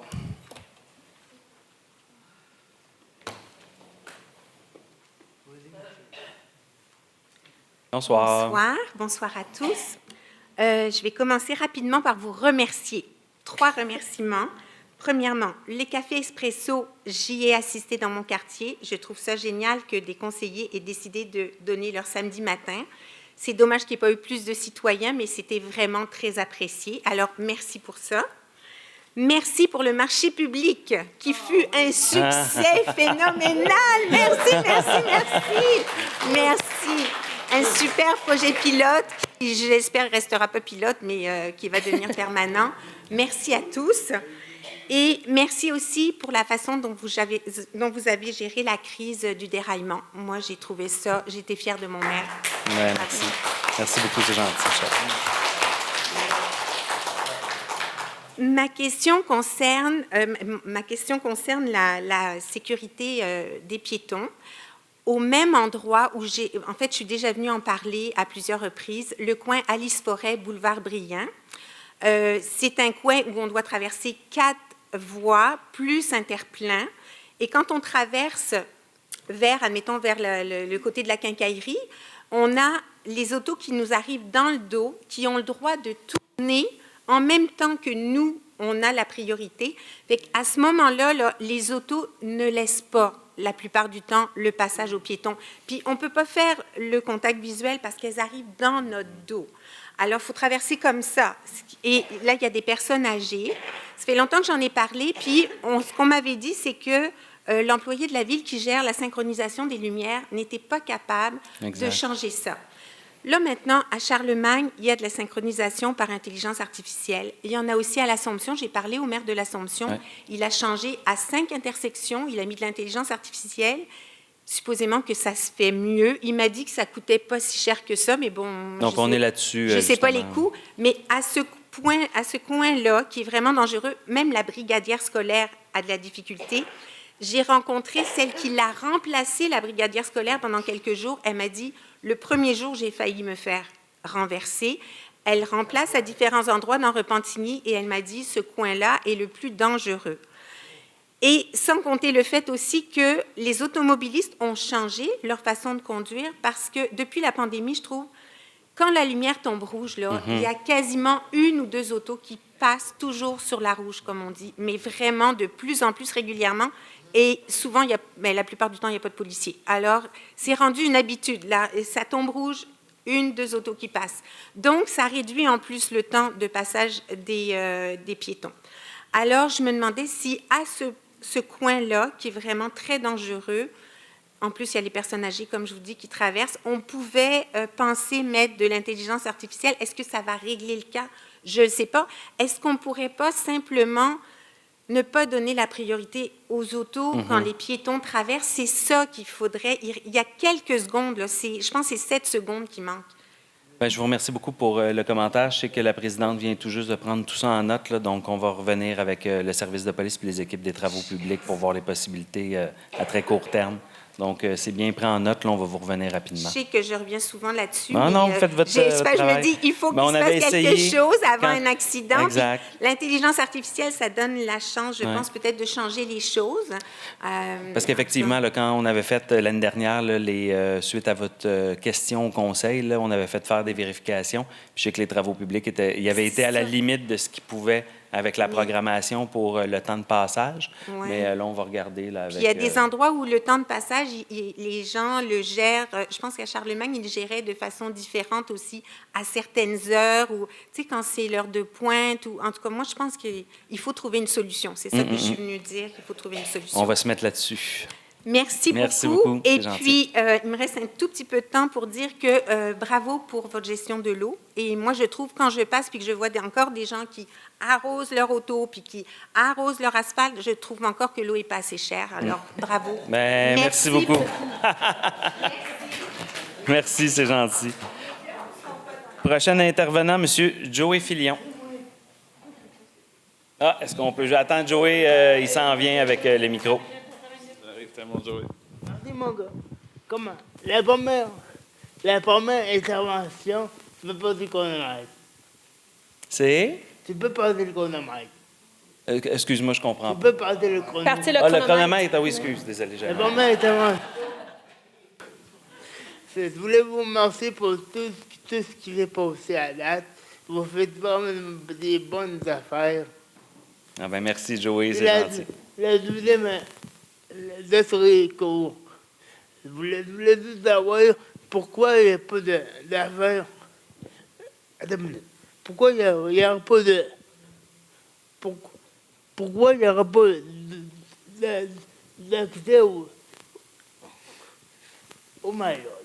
Pourquoi il n'y aura pas d'accès à la santé, pas de bâtiment public comme le Pop Saint-Laurent, la Ripolle, ou des affaires de même? Bien, pour ce qui est des installations publiques, ça, c'est sûr qu'on a un contrôle et on essaie de s'assurer là, d'avoir rampe d'accès. Même, je ne te ferai pas de cachette, là, à toutes les années, on est audité par la Commission des droits de la personne. On doit émettre un rapport, justement, puis normalement, on a des taux de réponse là, assez exceptionnels là, de la part de la Commission, comme quoi on est très avant-gardiste, puis tous les bâtiments publics sont accessibles. Mais comme on s'était dit la dernière fois, Joey, quand on parle de bâtiments privés, comme par exemple la Ripaille, là, c'est le code du bâtiment qui embarque, puis la Ville n'a pas le pouvoir de... Mais la Ripolle s'est adaptée, j'ai appelé. Et ils vont s'adapter? Non, ils sont déjà adaptés. Ah, OK, parfait. Ils sont déjà adaptés. Ah, ben génial. Puis pour le Parc Saint-Laurent, j'aurais faire des vérifications? Ah, le pub! Ah, j'ai mal compris, mes excuses. Ben ça, faut interpeller directement le pub parce que c'est pas la Ville là, qui peut leur demander là, des... On va les interpeller parce que moi ça fait du karaoké là-bas parce que j'aime bien ça santé. Ça va être la meilleure chose à faire comme tu as fait avec la Ripaille, Joe. Bonne idée. Hey, merci beaucoup, c'est gentil. Prochain intervenant, M. Mario Ouellette. Merci, Joey. Ben, Bonjour, Mario. En fait, moi, ce n'est pas une question, c'est plus une invitation. Tantôt, vous avez déposé votre stratégie de développement de l'agriculture urbaine. Moi, je suis, pour ceux qui ne me connaissent pas, là, je suis président fondateur d'un organisme à but non lucratif qui s'appelle De récolte et de semailles. OK? Et puis, je félicite la Ville pour son initiative. Là, je vais remettre mes lunettes pour essayer de lire ce que je fais parce que je ne vois pas bien. Il n'y a pas d'offense, Mario. Bon, j'ai 4 minutes et demie. Bon. Évidemment, je suis bien heureux de l'initiative de la Ville à l'égard de l'agriculture urbaine. OK? Notre organisme, sa mission, c'est réintroduire l'agriculture dans le tissu social. Ça fait 10 000 ans que l'humanité a fait de l'agriculture. Donc, mais là, avec la modernité, on dirait que les gens se sont distancés de ça, puis le partenariat, il dure une demi-heure quand la personne est à l'épicerie, puis là, ben, elle met les affaires dans son panier, puis après ça, ben, elle s'en va chez eux. Ben, elle oublie la provenance, puis elle oublie tout ce qui vient, d'où ça vient, puis etc. L'autonomie et la sécurité alimentaire, c'est des préoccupations qui deviennent de plus en plus préoccupantes. Hein? On voit que les banques alimentaires ne fournissent pas. Les paniers d'épicerie coûtent de plus en plus cher. Donc, la sécurité, autant au niveau de l'approvisionnement que du coût. Il peut en avoir sa tablette, mais si on n'est pas capable de s'y payer, ben, on n'a pas plus accès. OK? Donc, notre organisme de récolte et de semailles, pour atteindre ces objectifs-là, de réintroduire l'agriculture dans le tissu social pour sécuriser notre approvisionnement puis avoir une certaine autonomie, bien, a mis sur l'implication citoyenne. Puis, moi, je suis un propriétaire terrien à la Presqu'île, OK? Et puis, ce que j'aimerais, bien, Repentigny a son espace culturel. J'aimerais ça que Repentigny ait son agroparc. Où est-ce que la population est partie prenante puis peut développer des projets. OK, on est prêt à les accueillir. Donc, on est un organisme à but non lucratif, mais on voudrait être partenaire de la Ville puis contributeur de la Ville. On n'est pas là pour vous solliciter, là, mais on voudrait faire équipe avec vous autres puis dire, bien, offrir à la population... bon, vous avez la chance que je sois là, parce que moi, dans mes convictions, c'est ça, je me dis, bon, ben ma terre, il faut qu'elle serve à nourrir le monde. Je suis dans un rendez-vous avec l'UPA, puis je discute avec un gros producteur, il fait 1000 hectares. 1000 hectares, c'est immense. Ma terre, à moi, elle a 40... 1000 hectares, oui. Bon, ma terre, elle a 40 hectares. Là, j'ai dit, tu fais quoi avec ta production de maïs? Là, ça s'en va tout en Asie. Donc, c'est de l'agriculture sur le plan économique, oui, mais ce n'est pas de l'agriculture, je voyais tantôt, de l'agriculture territorialisée où est-ce que ça sert à nourrir le monde. Nous autres, notre objectif, c'est de nourrir le monde. De récolte et de semailles bon, j'héberge des jeunes de la relève agricole qui ne peuvent pas s'offrir une terre parce qu'ils sont trop chers. OK? Puis on a aussi ce qu'on appelle le LIECA. Le LIECA, c'est peut-être la première fois que vous en entendez parler, mais c'est le laboratoire d'initiation entrepreneuriale collectif agricole. OK? Mais ça l'héberge les jardiniers de la table ronde, qui sont les jeunes qui sont là-bas. Là, j'ai 2 représentants. La belle petite fille qui est là, ça fait 4 ans, c'est sa 5e année qu'elle s'implique avec nous autres. Et puis, là, je vois qu'il me reste 52 secondes. Fait que je vous invite à prendre connaissance. Allez, c'est facile, les jardiniers de la table ronde. Remplacez chevalier par jardinier, puis vous avez l'adresse. OK? Donc, allez nous voir sur la page Facebook, puis vous allez voir. On développe des kiosques dans les quartiers. OK? Là, cette année, on va avoir un nouveau kiosque qu'on va développer aux Résidences Soleil, parce que la nouvelle gérante est très... Puis là, bon, on a le grand-père d'un de nos jeunes qui est là, donc ça nous a donné une porte d'entrée. On essaie de nourrir notre monde. Merci beaucoup, Mario, pour merci. Ce que tu fais vraiment là.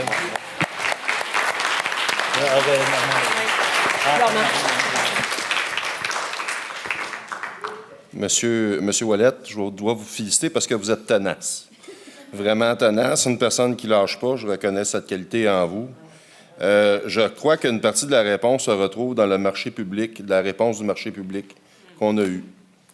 Moi, je suis allé à 11h, vers 11h30, 10h45, 11h, et je voyais déjà plusieurs kiosques qui étaient vides aux 3/4, qu'il restait certains items, puis il y avait des choses qu'on appelait déjà à dire, Normand, si tu veux quelque chose, passe vite ou réserve tout de suite.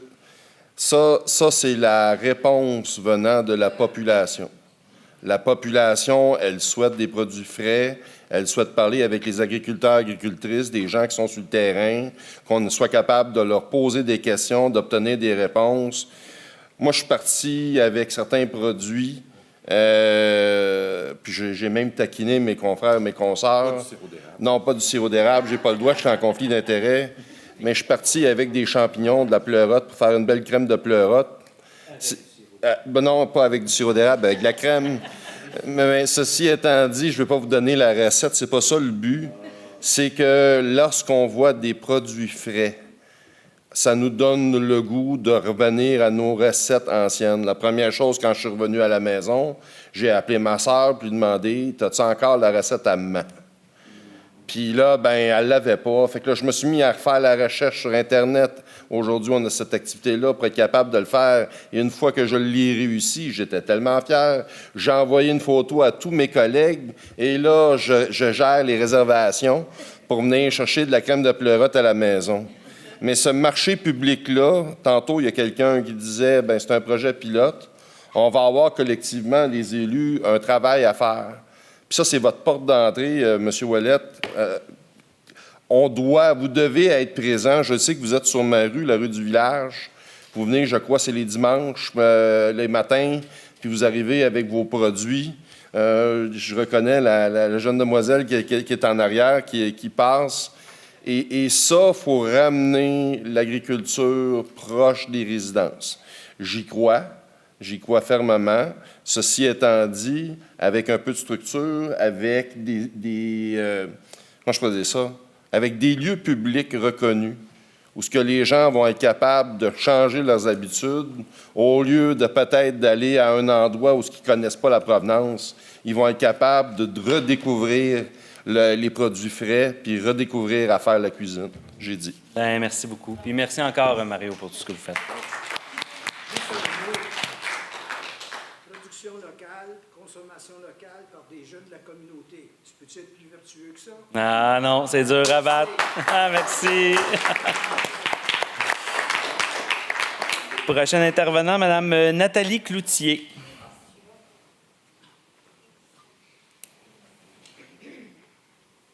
Bonsoir, Mme Cloutier. Bonsoir, Monsieur le maire. Bonsoir, les conseillers. Excusez, c'est la Non, première c'est fois que je correct. parle dans un micro. Gênez-vous. C'est bien correct, c'est bien correct. Donc, pour ma première question, elle a déjà été pas mal répondue. Moi, j'habite sur le Bourgneuf, à côté du déraillement. Donc, j'ai eu ça live pendant tous ces jours-là. Puis, j'avais entendu une rumeur comme quoi que peut-être qu'on était pour fermer la piste cyclable. Fait que je suis venue vous voir ce soir pour dire qu'il ne faut pas fermer la piste cyclable, s'il vous plaît. C'est une des plus belles pistes cyclables. Il faut même la rendre plus belle pour casser la peur qu'on pourrait avoir par rapport à ça. Donc, je suis vraiment contente. Merci. Pour ce qui est, tu sais, écoutez, j'entends, tu sais, vous allez en parler tantôt, vous allez vérifier les vitesses, mais, tu sais, là, ils ont recommencé à passer les trains, là, puis ils doivent passer quoi, peut-être à 20, 25? 15 ou km, 15 km à l'heure, ouais. Mais je peux vous garantir que c'est beaucoup plus vite que ça. OK? Parce que je le vois passer, puis on le sent, là. On le sent passer, puis c'est plus vite que ça, normalement. On va faire les vérifications parce qu'ils ont dans leur... Ils ont une petite dans la boîte locomotive, ils ont une boîte noire. Ils ont une boîte noire. Les Il roulait vitesses. 37 km/h quand il a passé, là. OK. Puis, c'est ça. Puis, je n'étais pas là quand c'est... Bien, ça, c'est le directeur des opérations là, qui était sur le terrain là, qui me l'a dit. OK. Puis, mais, tu sais, ceux à 15 km/h, tu sais, je les entends, on les voit, mais c'est beaucoup plus vite que ça. Fait que, tu sais, c'est bien beau qu'ils vérifient, là, mais ça serait intéressant qu'il y ait des inspecteurs ou qu'il y ait des contrôles. Tu sais, nous, on a la police qui vérifie Ouais. combien qu'on roule, mais ça serait intéressant aussi qu'on vérifie. On n'a C'est- malheureusement pas le mécanisme, puis je ne vous ferai pas de cachette, parce que j'ai des citoyens qui m'ont dit « on a juste à mettre un photoradar, puis quand le train va voir, ça ne marche pas Ça marche pas exactement comme de ça, même. hein? Non, c'est ça, exact. Fait que même si je mets un policier avec un radar, il ne captera pas la Non, vitesse non, je sais, du mais train, c'est là. comme même, tu sais, comme peut-être pas, on ne pourra pas, nous, la Ville, le faire ou Repentigny. Mais on va Mais dans les s'assurer, recommandations, puis dans des inspections, de vraiment vérifier la vitesse, parce On que est- c'est sûr, là, je les vois, puis je les Ah, sens ouais. passer, puis c'est souvent plus vite que ça. On est exactement à la même place, fait que je vais m'assurer de Même faire des lui qui était à vérifications. 37 km/h, là, si avant les 2 semaines qui passent, là, eux roulaient beaucoup plus vite que ça, Mhm. ils ont peut-être déstabilisé la Terre. Puis, c'était un trou de 10 pieds là, qui était en avant là, tu sais, de la réparation qu'ils Ouais. ont fait. Là. Fait que peut-être aussi, là, dans tous ces rapports-là, là, de voir aussi un concept de changement climatique, de pluie diluvienne, de réchauffement climatique, Ah, qui ils réchauffe sont les rails. Là. là-dessus, ça, J'espère, là, oui, tu sais, non, j'espère. je vous OK. rassure, tout Non, de non, suite. mais tu sais, Oui. Non, c'est quand même, tu sais, c'est d'actualité, Ben, puis pas on à est peu là, près. là, tu sais. Puis, l'interrogation est excellente, mais je vous le dis, c'est déjà des trucs qui sont en train de, Ah, c'est de parfait, réfléchir. ça. Au moins, je l'ai dit. D'analyser puis tout. Donc, ben, merci pour la piste cyclable, que ça continue plaisir. encore. Puis, ben, je vais passer à ma deuxième question. Allez-y. Donc, qui est complètement, qui n'a pas rapport du tout avec le train, là. Ben, je vais vous parler de la piscine Jacques Dupuis. À Valmont. Tu sais, ça fait longtemps que j'habite à Repentigny, puis moi, la natation, ça fait partie de mes sports. J'aime ça, mais je vais vous avouer, je la commence à la trouver pas mal petite depuis plusieurs années, là. C'est difficile d'y aller le soir, il n'y a pas d'horaire, puis je comprends, là, tu sais, il y a juste 4 couloirs pour adultes, puis il y a les enfants suivent des cours. Donc, tu sais, je me demandais si à un moment donné, vous n'avez pas pensé soit, l'agrandir ou la doubler, ou peut-être parce que c'est vraiment est petite. Là, des fois, on était comme 8 dans le couloir. Là, c'est pas agréable là, d'être 8 dans un couloir. Là, donc, C'est le défi parce qu'on a la nécessité aussi d'atteindre l'équilibre budgétaire puis de s'assurer de ne pas endetter non plus la ville. Non. Un projet comme un agrandissement là, pourrait, au bas mot là, des premières évaluations qu'on avait vues, on parlait au moins d'un 30 millions facile. C'est quasiment c'est quasiment 10... faire mes calculs rapidement dans ma tête, non, c'est ça. Mais on a à peu près 5 mon Dieu, attends 2 secondes, je suis bien en train de calculer tout croche mes affaires. Ça paraît que je suis dû pour mes vacances, mais ça va être 10-15 de notre dette. Hey, mon Dieu, j'avais bien de la misère à faire ma conversion mathématique. Eh boy, je recommence.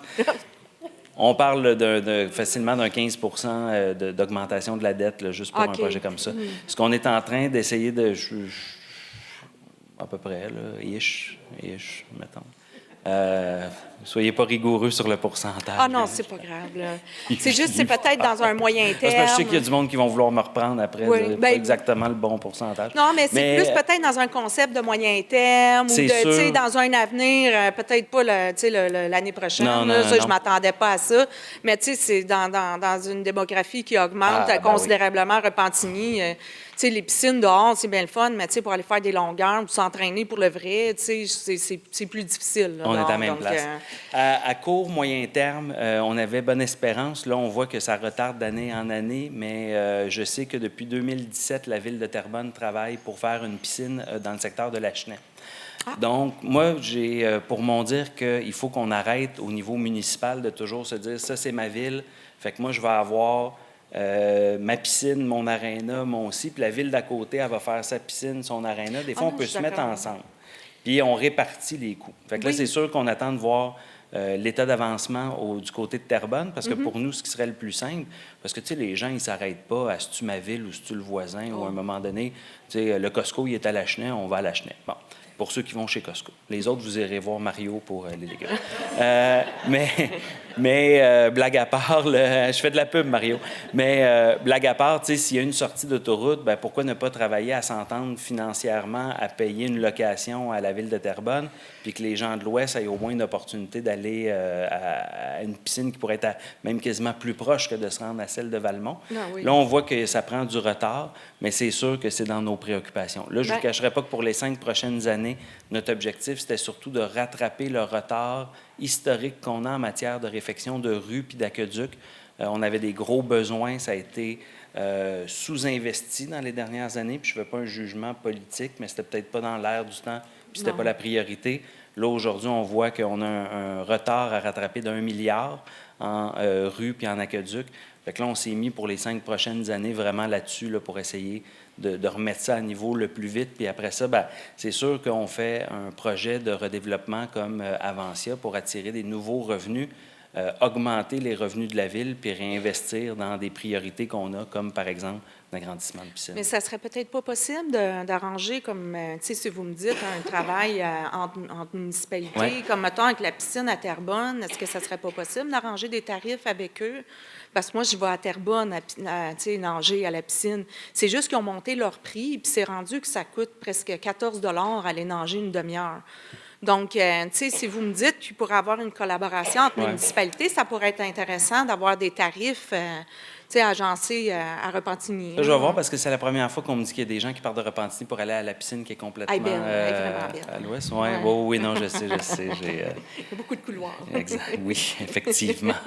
Puis le pire, c'est qu'elle est à quelques pouces d'être réglementaire olympique. Quand la Ville l'a fait à l'époque, ils ont oublié quelques pouces.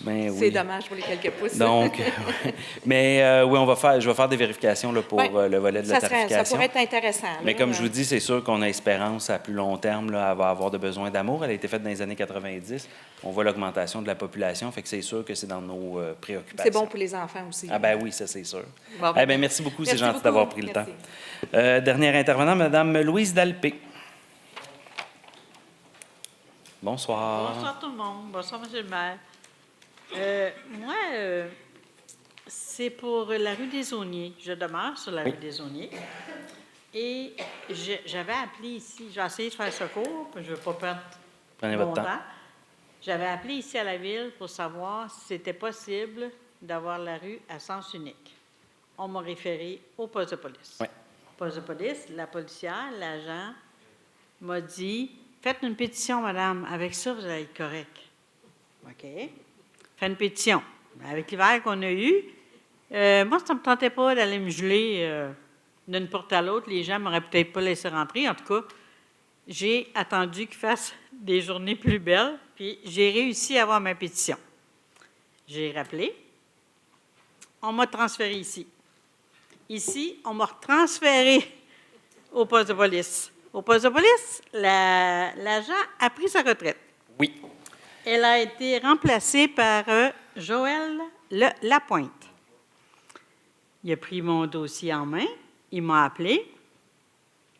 Tout ce que je lui ai demandé, parce qu'au fur et à mesure que je faisais signer la pétition, il y avait de plus en plus de gens qui me demandaient des choses. J'ai tout écrit ça. Puis Chantal elle m'a aidé en plus. Là, il me dit, ben non, madame, on ne peut pas mettre... moi, j'aurais voulu qu'il n'y ait pas d'auto de stationner de J.A. Paris à Dumas, ou Dumais, je ne sais pas trop, Dumas, où il y a les boîtes aux lettres. Sur ce côté-là, ça donnerait quand même la possibilité, parce que quand nous, on arrive pour aller à J.A. Paris, puis qu'il y en a un qui arrive sur l'autre sens, puis qu'il y a 2 voitures stationnées, une de chaque côté, tu n'as comme pas le choix, il faut que tu te tasses. Il faut qu'il y en ait un des 2 qui laisse passer l'autre, sinon, ça ne passe pas. Mais non, madame ne peut pas faire ça. OK. Pouvez-vous changer le 40 km/h sur le côté nord au lieu du côté sud? Parce que quand tu tournes comme ça, puis qu'il y a un auto stationné, puis qu'un autre s'en vient, tu ne le vois pas. Même moi qui reste sur des zoniers, ça m'a pris du temps avant de voir que c'était... Bien non, madame ne peut pas faire ça. OK. Là, il me demande, savez-vous combien de gens passent sur la rue? Non. Je ne compterai pas, je ne commencerai pas à compter le nombre de gens qui passent sur la rue.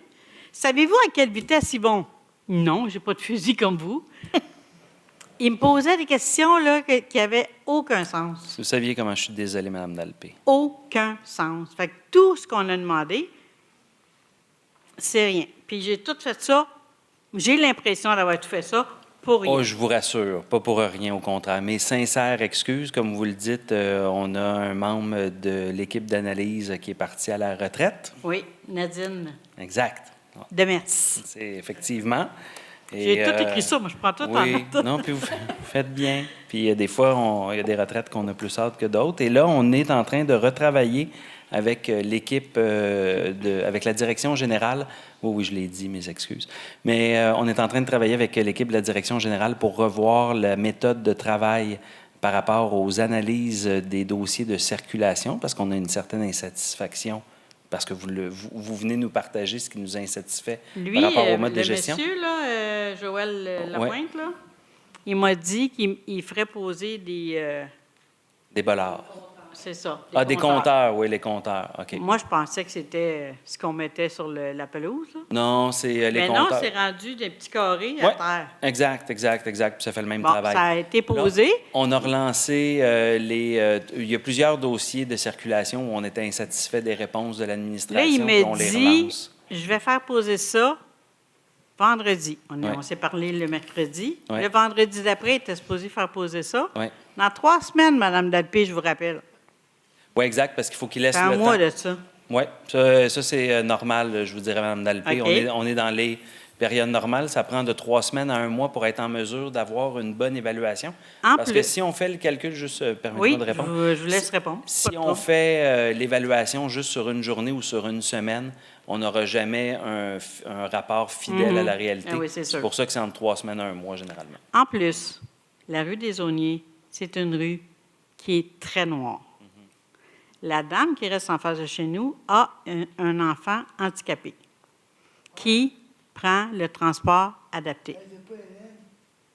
Je ne sais pas son nom. Puis, peut-être c'était, je ne sais pas. Et un des chauffeurs qui vient la chercher et la reconduire lui a dit que s'il n'y avait pas de clarté, il ne viendrait plus. Qu'est-ce qu'elle va faire, hein? Oui, bien ça, par exemple, ils ont l'obligation. Hein, peu importe, là, le chauffeur est obligé de répondre. Okay. Oui, ça, c'est réglementaire. Parce que là, sa mère ne pouvait pas être ici ce soir, fait qu'elle me demandait de poser la question. Rassurer, puis même si jamais le chauffeur perdure dans cette vision-là, je pourrais vous référer, là, il y a un organisme où aller porter plainte pour ce type de dossier-là. Et la présidente de la Commission de la circulation, Mme Roux, est aussi présidente de la Commission de la circulation et de l'éclairage urbain.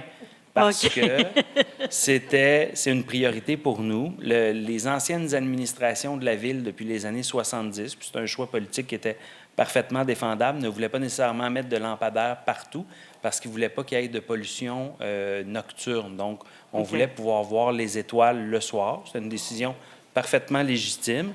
Aujourd'hui, on voit qu'il y a des besoins en sécurité public qui vient peut-être contraster un peu. C'est justement la raison pour laquelle on a étudié pendant une bonne année et demie des panneaux solaires qui se ferment quand il n'y a pas... Exactement. Fait que ça, c'est déjà un plan qu'on est en train de déployer pour une dizaine d'années. Et le conseil municipal met 130 000 par année pendant 10 ans, donc 1,3 million, pour acheter des lampadaires solaires et aller en installer dans des zones... Parce que mon gentil agent m'a dit que c'était impossible que j'aie une rue à sens unique, parce que notre rue, apparemment, est assez large. Ça se pourrait, mais là, ce qui est sûr, Moi, là, c'est que la je me commission promène circulation- dans Repentigny, hein? Oui. Puis la rue Arthur Fouché, là, est plus large que la nôtre. Pourquoi ils ont du stationnement seulement sur un côté, eux? Ah, là, vite comme ça, je ne pourrais pas répondre. Mais ce La qui rue- est sûr, c'est qu'on va faire, avec l'équipe de Mme Roux à la circulation, on va relancer votre dossier puis on va revenir rapidement avec des réponses. Parfait. Merci beaucoup, Mme Dalpé, c'est gentil. Ceci épuise les questions du public. On passe au point 4, l'adoption du procès-verbal du 9 juin. Il sera résolu d'adopter le procès-verbal de la séance régulière tenue le 9 juin 2026. Merci. Proposé par... Benoît Delisle, je propose. Merci. Appuyé par... Martine Roux, j'appuie. Merci. Dépôt de divers documents. Le conseil municipal prend acte du dépôt de divers documents, à savoir 2 résolutions du comité de démolition autorisant la démolition du 523 rue Leclerc et du 24 rue Clémenceau, ainsi que 2 procès-verbaux du comité exécutif, soit ceux du 3 juin et celui du 17 juin. Merci. Donc, on tombe maintenant au dossier d'urbanisme. Donc, dérogation mineure en bloc. Peut-être pour... Oui, oui. juste un instant, je dois me retirer là, pour le point 6.1.1. Parfait, merci. On ira vous chercher.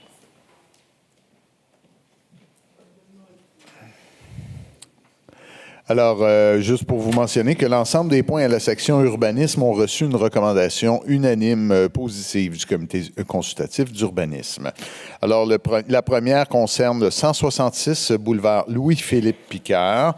Il serait résolu d'accorder une demande de dérogation mineure dont l'objet est de réduire le nombre de cases de stationnement à 101 unités et d'augmenter la hauteur du transformateur électrique, hauteur permise, à 2,8 mètres, afin de permettre la construction d'un bâtiment principal à usage d'habitation multifamiliale de 104 logements, alors que le règlement exigerait normalement 119 cases et permettrait la hauteur maximale d'un transformateur à 1,5 mètres sur l'immeuble situé au 166 boulevard Louis-Philippe Picard, tel que déposé.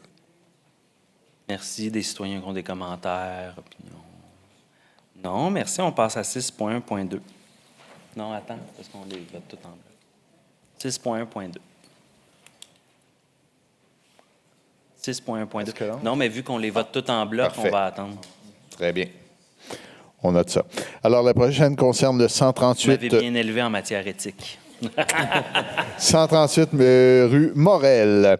Il s'agirait d'accorder une demande de dérogation mineure qui aurait pour objet de réduire la marge avant secondaire à 2,58 mètres, alors que le règlement exige une marge réduite de 3,6 mètres, et de permettre la localisation d'une porte d'entrée extérieure d'un logement secondaire sur la façade avant secondaire, alors que le règlement permet que ce soit situé uniquement sur la façade latérale ou arrière.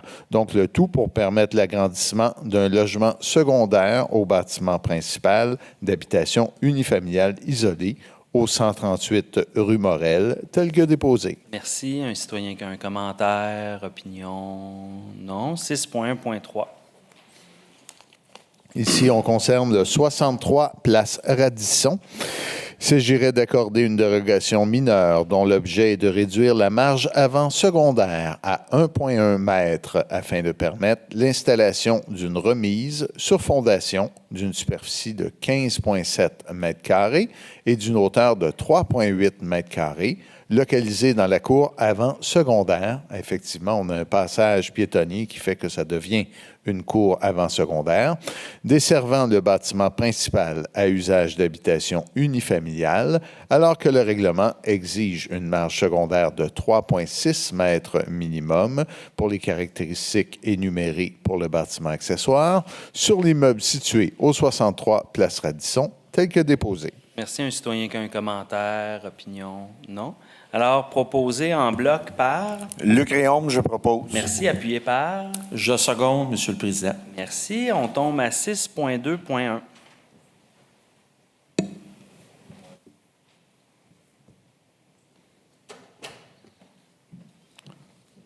Très bien. Alors, il s'agit ici d'une demande de dérogation mineure et de PIIA au 523 rue Leclerc. Alors, il serait résolu que le conseil municipal accorde une demande de dérogation mineure dont l'objet est de permettre l'implantation d'une aire de stationnement en cour avant, d'autoriser que la façade principale ne soit pas située sur la voie publique et de réduire la proportion d'espaces verts en cour avant à 27,5 % afin de réaliser un projet de construction commerciale mixte présenté alors que le règlement exige une implantation d'une aire de stationnement normalement en cour latérale. D'ailleurs, si le bâtiment avait été construit différemment, il aurait été situé en cour latérale en grande partie ou arrière.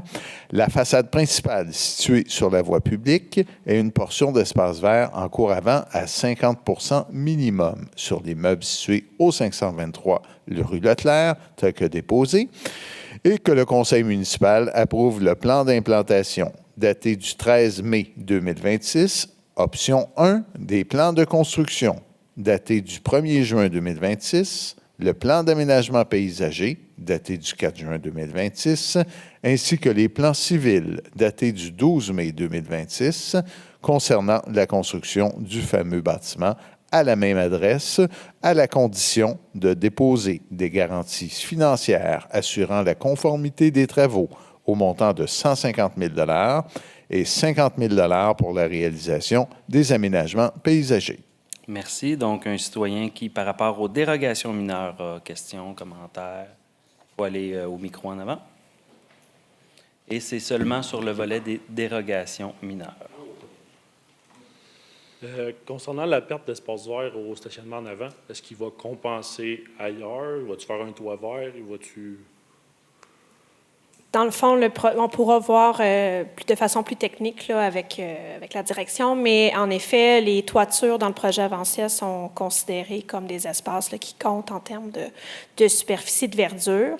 Puis, si on se rappelle, l'implantation de la maquette qui est là, c'est situé aussi dans la section où le derrière est prévu pour avoir un parc. Donc, c'est pris dans son ensemble également. OK, merci. Ça fait plaisir, vous aurez la bonne information. Donc, proposé par? Benoît Delisle, je propose. Merci. Appuyé par? Alexis Delage, j'appuie. Merci. On tombe à 6.2.2. Toujours dérogation mineure et PIA au 465 rue du Village.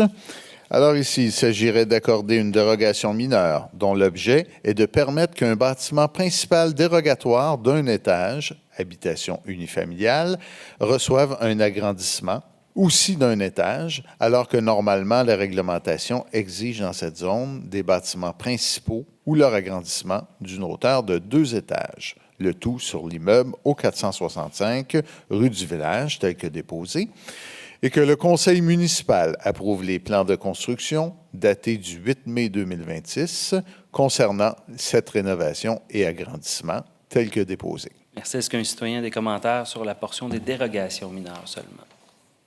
Non, merci. Proposé par? Luc Réaume, je propose. Appuyé par? Jennifer Robillard, j'appuie. Merci beaucoup. 6.3.1. Il s'agit ici du 1011 rue Notre-Dame.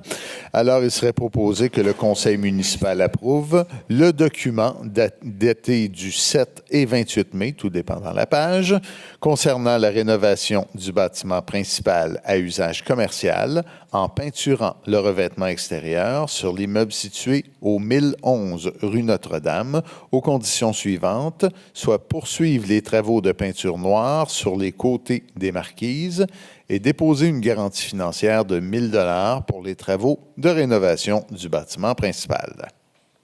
Proposé par? Martine Roux, je propose. Appuyé par? Luc Réaume, j'appuie. Merci beaucoup. 6.3.2. Une petite Il seconde. n'y a pas de problème. Le 531 du Chenal.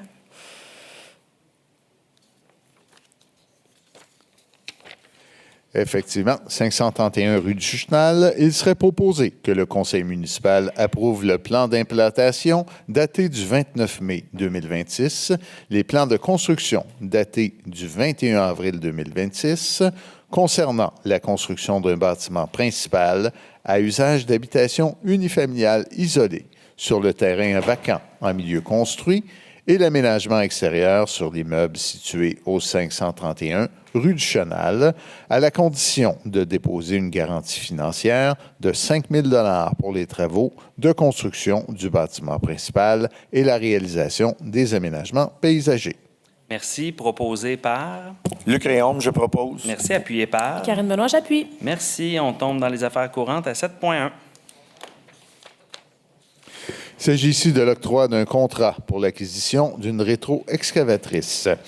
Donc, suite à un appel d'offres public, il s'agirait d'octroyer le contrat à la firme Toromont CAT, une division d'Industrie Toromont Limitée, pour l'achat d'une rétro-excavatrice, incluant l'option de la garantie prolongée, le tout pour un montant total de 367 023 $, incluant les taxes, celle-ci étant la plus basse soumission reçue et conforme, et que cette dépense soit financée par le fonds de roulement, lequel sera remboursé annuellement par des versements égaux sur 5 ans à compter de 2027. Merci. Proposé par? Chantal Routier. Merci. Appuyé par? Je seconde Éric Lepage. Merci. 7.2. Il s'agit ici du renouvellement d'un contrat de support du logiciel des systèmes informatiques véhiculaires. Donc, il serait résolu d'exercer le droit de renouvellement du contrat 2023 GG 103 avec les systèmes Cybercar pour une période additionnelle d'1 an à partir du 13 juin 2026, selon les prix unitaires inscrits au bordereau de soumission pour un montant approximatif de 277 835 et 42 taxes incluses, le tout financé, tout dépendant du service prévu, soit par le budget de fonctionnement, soit par le fonds de roulement, lequel serait remboursé annuellement en versements égaux sur 5 ans à compter de l'année suivant l'acquisition du véhicule, soit 2027 ou 2028. Merci. Proposé par? Je propose, Monsieur le Président. Merci. Appuyé par? Luc Réaume, j'appuie. Merci. 7.3. Il s'agit de l'adoption de la stratégie d'agriculture urbaine 2026-2031. Attendu que le mandat d'élaboration de la stratégie d'agriculture urbaine 2026-2031 s'est réalisé sous l'égide de la Commission Environnement et Transition écologique. Attendu que la démarche a comporté une étape de consultation citoyenne importante, notamment par la tenue d'un café-rencontre le 28 mars 2026. Attendu que cette stratégie a été élaborée grâce à la collaboration de l'administration municipale, des élus, des partenaires du milieu, ainsi que du laboratoire sur l'agriculture urbaine ayant apporté son expertise. Attendu que cette stratégie vise à structurer et à soutenir le développement de l'agriculture urbaine sur le milieu, sur le territoire, en favorisant notamment la biodiversité, l'autonomie alimentaire et la qualité des milieux de vie. Attendu qu'elle met de l'avant une vision axée d'intervention et des actions concrètes afin d'améliorer l'accessibilité à l'agriculture urbaine et à renforcer les systèmes alimentaires territoriaux. Il serait donc résolu d'approuver la stratégie d'agriculture urbaine 2026-2031 telle que jointe au sommaire décisionnel 2026-336. Merci. Proposé par? C'est avec grand plaisir que je propose et que j'invite en même temps les gens à aller la regarder. Oui, merci. On a les codes QR. Appuyé par? Monsieur le Président, je vais l'appuyer, mais je vais aussi l'applaudir. C'est une bonne stratégie. Ah, merci.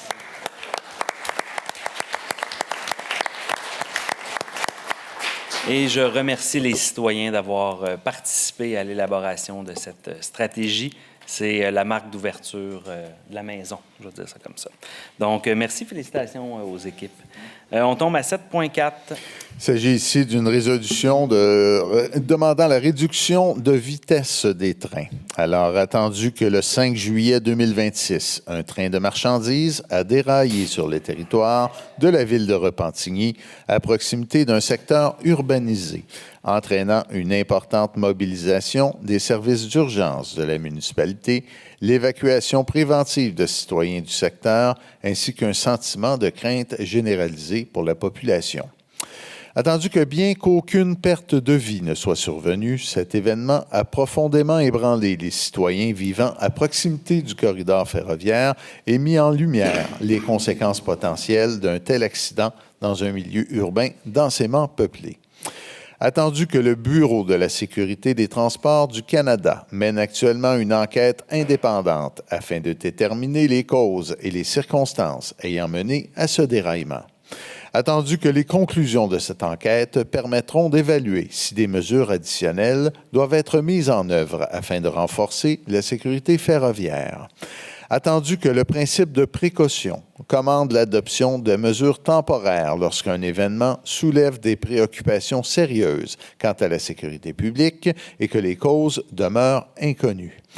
Attendu que le déraillement survenu le 5 juillet 2026 soulève également la nécessité d'une réflexion plus large sur les limites de vitesse applicables aux trains circulant dans les secteurs urbains densément peuplés et qu'il apparaît opportun que le gouvernement du Canada évalue, à la lumière des conclusions du Bureau de la sécurité des transports du Canada, la pertinence d'une réduction permanente de la vitesse des convois ferroviaires traversant les secteurs urbains où la proximité peut accroître les risques pour la population. Attendu que la réglementation du transport ferroviaire relève exclusivement du gouvernement du Canada et du ministre des Transports du Canada. En conséquence, il serait proposé, appuyé et résolu que le conseil municipal de la ville de Repentigny demande au gouvernement du Canada, au ministre des Transports du Canada ainsi qu'à Transport Canada d'ordonner ou de mettre en œuvre toute mesure réglementaire ou administrative nécessaire afin de réduire temporairement la vitesse des trains circulant sur le territoire de la ville de Repentigny jusqu'au dépôt du rapport final du Bureau de la sécurité des transports du Canada relativement au déraillement survenu le 5 juillet 2026. Il est également résolu que le conseil municipal demande au gouvernement du Canada, à la lumière des conclusions du Bureau de la sécurité des transports du Canada, de procéder à une réévaluation des limites de vitesse applicables aux convois ferroviaires circulant dans les secteurs urbains densément peuplés, notamment lorsque des résidences, des établissements d'enseignement, des commerces ou des infrastructures publiques sont situés à proximité immédiate de la voie ferrée afin d'évaluer la pertinence d'une réduction permanente de ces limites lorsque la sécurité publique le justifie. Il était enfin résolu que ces demandes soient formulées dans un objectif de prévention, de protection du public et de rétablissement du sentiment de sécurité des citoyens sans préjuger des conclusions de l'enquête actuellement menée par le Bureau de la sécurité des transports du Canada. Merci. Donc, proposé par? Pour l'ensemble des citoyens touchés, Monsieur le maire, je propose. Appuyé par? Chantal Routier. Monsieur le Président, afin de démontrer l'unanimité et que ça soit marqué dans nos procès-verbaux, je demanderai le vote. Merci beaucoup. Donc, le vote est demandé. Alors, je vais commencer à ma droite. Pour. Pour. Pour. Pour. Pour, Monsieur le Président. Merci beaucoup. Donc, la motion est adoptée. Merci. On tombe maintenant à 7,5. Il s'agit ici d'un contrat donné en mesure d'urgence au sens de la loi, pour être plus précis, l'article 33 de la loi sur les contrats des organismes municipaux. Lorsqu'effectivement une situation d'urgence menace la sécurité des personnes ou des biens, pendant cette mesure d'urgence-là, certains contrats peuvent être octroyés par le maire de façon à permettre de fonctionner et de commencer à travailler immédiatement et ne pas avoir à attendre une séance du conseil qui survient forcément pas nécessairement en même temps que la mesure d'urgence. Alors, considérant les équipements de véhicules lourds qui ont stationné et circulé sur les rues avoisinantes au déraillement, pouvant affecter les conduites d'égout s'y trouvant, considérant l'article que je viens de vous nommer, un rapport a été préparé par le maire qui a octroyé un contrat. Donc, il serait résolu de prendre acte du rapport du maire sur l'octroi de ce contrat, qui est le contrat 2026 GG 222, octroyé à Iprima Conseil dans le cadre de l'application des mesures d'urgence pour l'inspection télévisée et nettoyage des conduites d'égout et des structures verticales situées suite ou plutôt au déraillement du train du Canadien national le 5 juillet 2026 et dont l'estimation s'élève à 160 000 $ plus taxes applicables. Merci. Proposé par? Martine Roux, je propose. Merci. Appuyé par? Karine Benoît, j'appuie. Merci. 7.6. Toujours selon le même pouvoir, contrat d'accompagnement de revue technique de Génie Conseil suite au déraillement. Effectivement, le CN a pris des décisions au niveau des activités d'investigation pour identifier la ou les causes de l'incident pouvant impacter nos infrastructures souterraines. Plusieurs équipements et véhicules lourds ont été stationnés ou ont circulé sur plusieurs rues avoisinantes, pouvant ainsi impacter nos infrastructures souterraines, les fondations des rues et les aménagements de surface. Le tout constitue naturellement une force majeure qui menace la sécurité des personnes et des biens.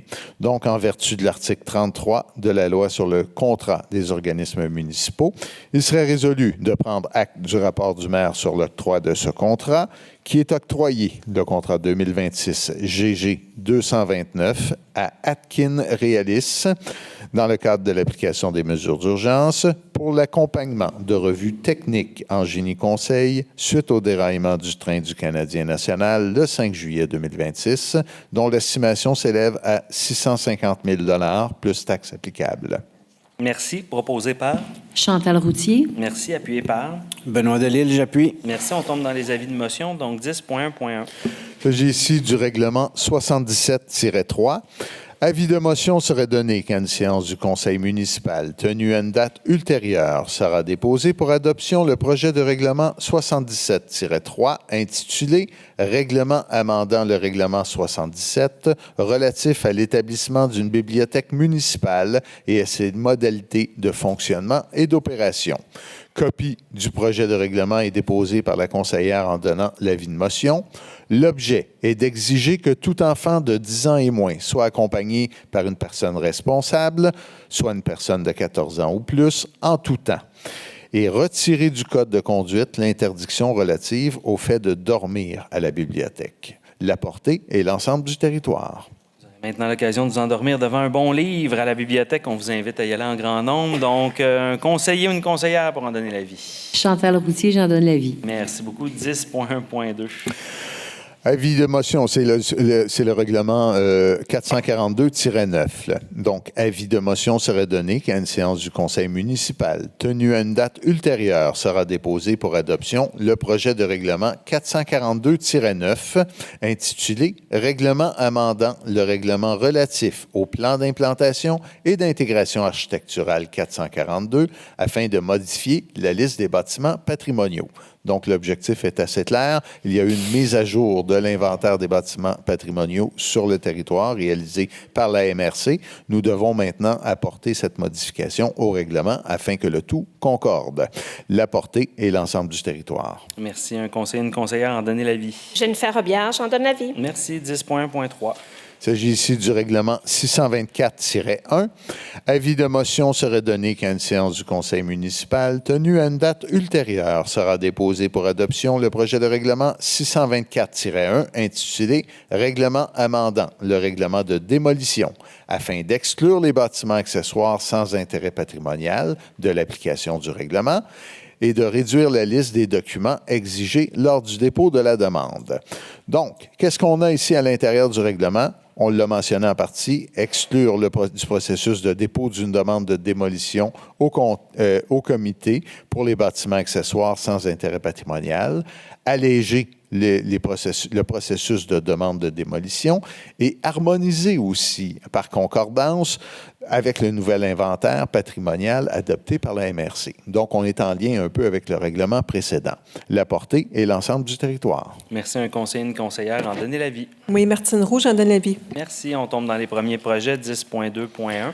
Le règlement 442-9, pour lequel nous venons de donner l'avis de motion, il serait résolu d'adopter le premier projet du règlement 442-9. Merci. Proposé par? Jennifer Robillard. Merci. Appuyé par? Luc Réaume, j'appuie. Merci. 10.2.2. Il s'agit ici du premier projet du règlement 624-1, dont on vient de parler aussi. Il serait résolu d'adopter le premier projet du règlement 624-1. Merci. Proposé par... Karine Benoît. Appuyé par... Luc Léombe, j'appuie. Merci. Dans les adoptions 10.4.1. Il s'agit ici du règlement 179-22 qui avait pour objet d'intégrer les signalisations approuvées par résolution aux annexes du règlement de circulation, d'intégrer une infraction générale pour le non-respect de la signalisation et ajuster les amendes, la portée et l'ensemble du territoire. Il serait donc résolu d'adopter le règlement 179-22. Merci. Proposé par... Martine Roux, je propose. Merci. Appuyé par... Benoît Delisle, j'appuie. Merci. 10.4.2. Il s'agit ici du règlement 1257-27. Son objet est d'établir la tarification applicable à la consommation d'eau potable pour la période du 1er juillet 2026 au 30 juin 2027. Sa portée est l'ensemble du territoire. Il serait donc résolu d'adopter le règlement 1257-27. Merci. Proposé par... Alexis Delage, je propose. Merci beaucoup. Monsieur Delage, appuyé par... Jennifer Robillard, j'appuie. Merci. On tombe aux interventions des membres du Conseil. Je commencerai à ma gauche. Madame Benoît. Merci, Monsieur le Président. Bonsoir tout le monde. J'espère que tout le monde va bien. On en a parlé beaucoup ce soir de notre marché public. Monsieur Ouellette, Madame Dubois, vous en avez fait mention. Le 5 juillet dernier, le marché public a connu sa première édition. Ça a été un véritable succès, puis je veux profiter de l'occasion, puis je suis certaine que les collègues se joignent à moi pour remercier la population d'avoir été au rendez-vous. Il y a de ça quelques séances du Conseil, on vous demandait d'être présents pour voir s'il y allait avoir cet engouement pour le marché public. Je pense que vous avez répondu à l'appel. Merci beaucoup. C'est vraiment impressionnant. Puis c'est le fun de voir votre engouement parce que ça démontre votre intérêt envers nos producteurs locaux, nos produits frais, nos produits de qualité, puis surtout pour soutenir notre économie locale. Donc, merci tout le monde d'avoir été au rendez-vous. Puis on vous invite à poursuivre cette belle tradition parce que le 2 août prochain et le 6 septembre prochain, on refait d'autres marchés publics. Donc, on vous invite vraiment à être là avec nous pour célébrer notre économie locale. Je vais prendre également quelques minutes, puis je vais mettre mon chapeau de présidente de la Commission culture pour remercier, souligner en fait le succès retentissant de mon festival, le Festival culturel pour enfants qui a eu lieu en fin de semaine. C'est des milliers de personnes qui ont visité le parc de l'Île-Lebel, qui ont participé aux activités, qui ont regardé des spectacles. Je veux remercier le comité organisateur puis surtout les nombreux bénévoles qui font de cet événement-là vraiment un rendez-vous incontournable au niveau de la culture. Donc, merci à tout le monde, puis on se souhaite un prochain festival l'année prochaine. Bonne soirée à tous. Merci beaucoup, Mme Benoît. Monsieur Oui, du côté des actualités sportives, la fin de semaine, 17, 8, 9 août, on a 2 beaux tournois qui s'en viennent. Du côté du parc Jean-Claude Crevier, le national de soccer pour les jeunes de 21 ans et moins. Et du côté du parc Laverdière, le tournoi de baseball BCL qui s'adresse aux jeunes de 13 ans à 15 ans. Merci. Merci pour la chronique sportive du conseil municipal. Monsieur Urbain.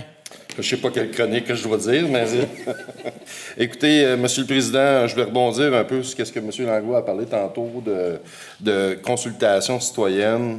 Moi, qu'il y ait un citoyen dans la salle, ce citoyen-là, il est important. C'est pas le nombre, c'est la qualité de nos gens, puis on en a des bonnes personnes qui sont intéressées. Je remercie la citoyenne qui a pris le temps tantôt de dire qu'elle avait apprécié sa rencontre. Je voudrais revenir, Monsieur le Président, sur l'événement du déraillement des wagons du CN. J'aimerais dire merci aux citoyens et aux citoyennes qui ont respecté les consignes de sécurité. Sans votre participation, sans votre compréhension à cet événement-là, on n'aurait pas eu le succès qu'on a eu justement après l'événement. Pour l'ensemble des services qui ont agi avec professionnalisme, je tiens à vous dire merci aussi. Pour les personnes qui étaient dans la zone visée par les mesures d'urgence et qui ont pris la peine d'offrir leur aide, café, eau, et il y en a même un citoyen qui voulait m'amener du Gatorade à moi, j'aimerais vous dire, puis il voulait l'offrir au premier répondant, je connais que le nom d'une seule personne, mais je ne connais pas le nom des autres personnes. Puis j'espère qu'il y en a qui vont regarder à travers la web-diffusion. Je voudrais juste dire une chose, ce geste de solidarité, je l'ai vu, puis vous me rendez fier d'être Pentinois. Merci. Merci beaucoup, M. Prochain intervenant, Mme Routier. Oui. Eh bien, bonsoir tout le monde. Moi aussi, je voulais revenir sur le déraillement de train. C'est sûr que la solidarité, on l'a vu encore plus fort. Moi, j'ai trouvé ça, c'est sûr que c'est un drame, évidemment, qui est arrivé, mais on a pu voir à ce moment-là que nos équipes d'urgence, à quel point ils ont été mobilisés rapidement. Et ça a sécurisé vraiment les citoyens. D'ailleurs, les conseillers municipaux, tout comme le café Expresso, justement, on était là les samedis matins. Mais là, on s'est déplacé rapidement. Aussitôt qu'on a entendu ça, on a embarqué dans nos voitures au snow-vélo, puis on est parti, moi et Normand. Et M. le maire était présent aussi. Fait que je pense que vous voyez... Des fois, on dit des choses, à quel point les citoyens sont importants. Mais on essaie de le démontrer. Parce que les premières personnes qui étaient sur place, c'était nous autres. Puis les gens étaient même surpris de nous voir, de voir à ce point-là. Mais les mesures d'urgence, là, c'est ça qui arrive. C'est que aussitôt que ça arrive, on se vire de bord, puis on arrive immédiatement. Alors, nos services d'incendie, évidemment, nos services de police étaient là, les travaux publics étaient là aussi, et tout a été mis en place très rapidement pour justement sécuriser les lieux au maximum, parce que la nature est ainsi faite qu'on est un petit peu curieux d'aller voir. Hein? Mais il faut quand même sécuriser les lieux. Moi, je suis allée les journées qui ont suivi aussi et il y avait quand même plusieurs personnes qui étaient là. Mais ce qui m'a le plus marqué, c'est la solidarité qu'il y a eu. Les gens, justement, pouvaient même dire, si vous voulez aller à la salle de bain, vous pouvez venir chez nous. C'était vraiment une communauté qui a été mise en place, là, puis que les gens se sont soutenus énormément. Et j'espère que la population aussi a vu à quel point c'est important pour nous avec la motion qu'on a faite, parce qu'on a reçu énormément d'appels ou des écrits pour... les gens sont très, très inquiets. Alors, la Ville de Repentigny, malheureusement, c'est pas nous qui décidons de ce qui va se passer avec le CN, mais par contre, on peut mettre une pression. Et c'est ça qu'on a fait ce soir pour montrer à quel point on est derrière nos citoyens pour dire faut ralentir, parce que là, c'est sûr qu'une enquête, c'est toujours long. Mais en attendant, on va avoir le sentiment de sécurité le plus rapidement possible dans le secteur autour du train. Alors, moi, je suis très fière de la position du Conseil de Ville et j'espère que vous l'êtes aussi et vous voyez à quel point c'est important pour nous le sentiment de sécurité et j'espère que vous voyez qu'on est derrière vous. Alors, merci infiniment. Bonne soirée à tous. Merci, Mme Routier. Ceci conclut les interventions. Donc, je tiens à vous souhaiter à tous et à toutes un magnifique été. Profitez-en bien. La levée de l'Assemblée proposée par... Merci, appuyée par... Jennifer Robillard. Merci. Bon retour à tous. Bonne soirée.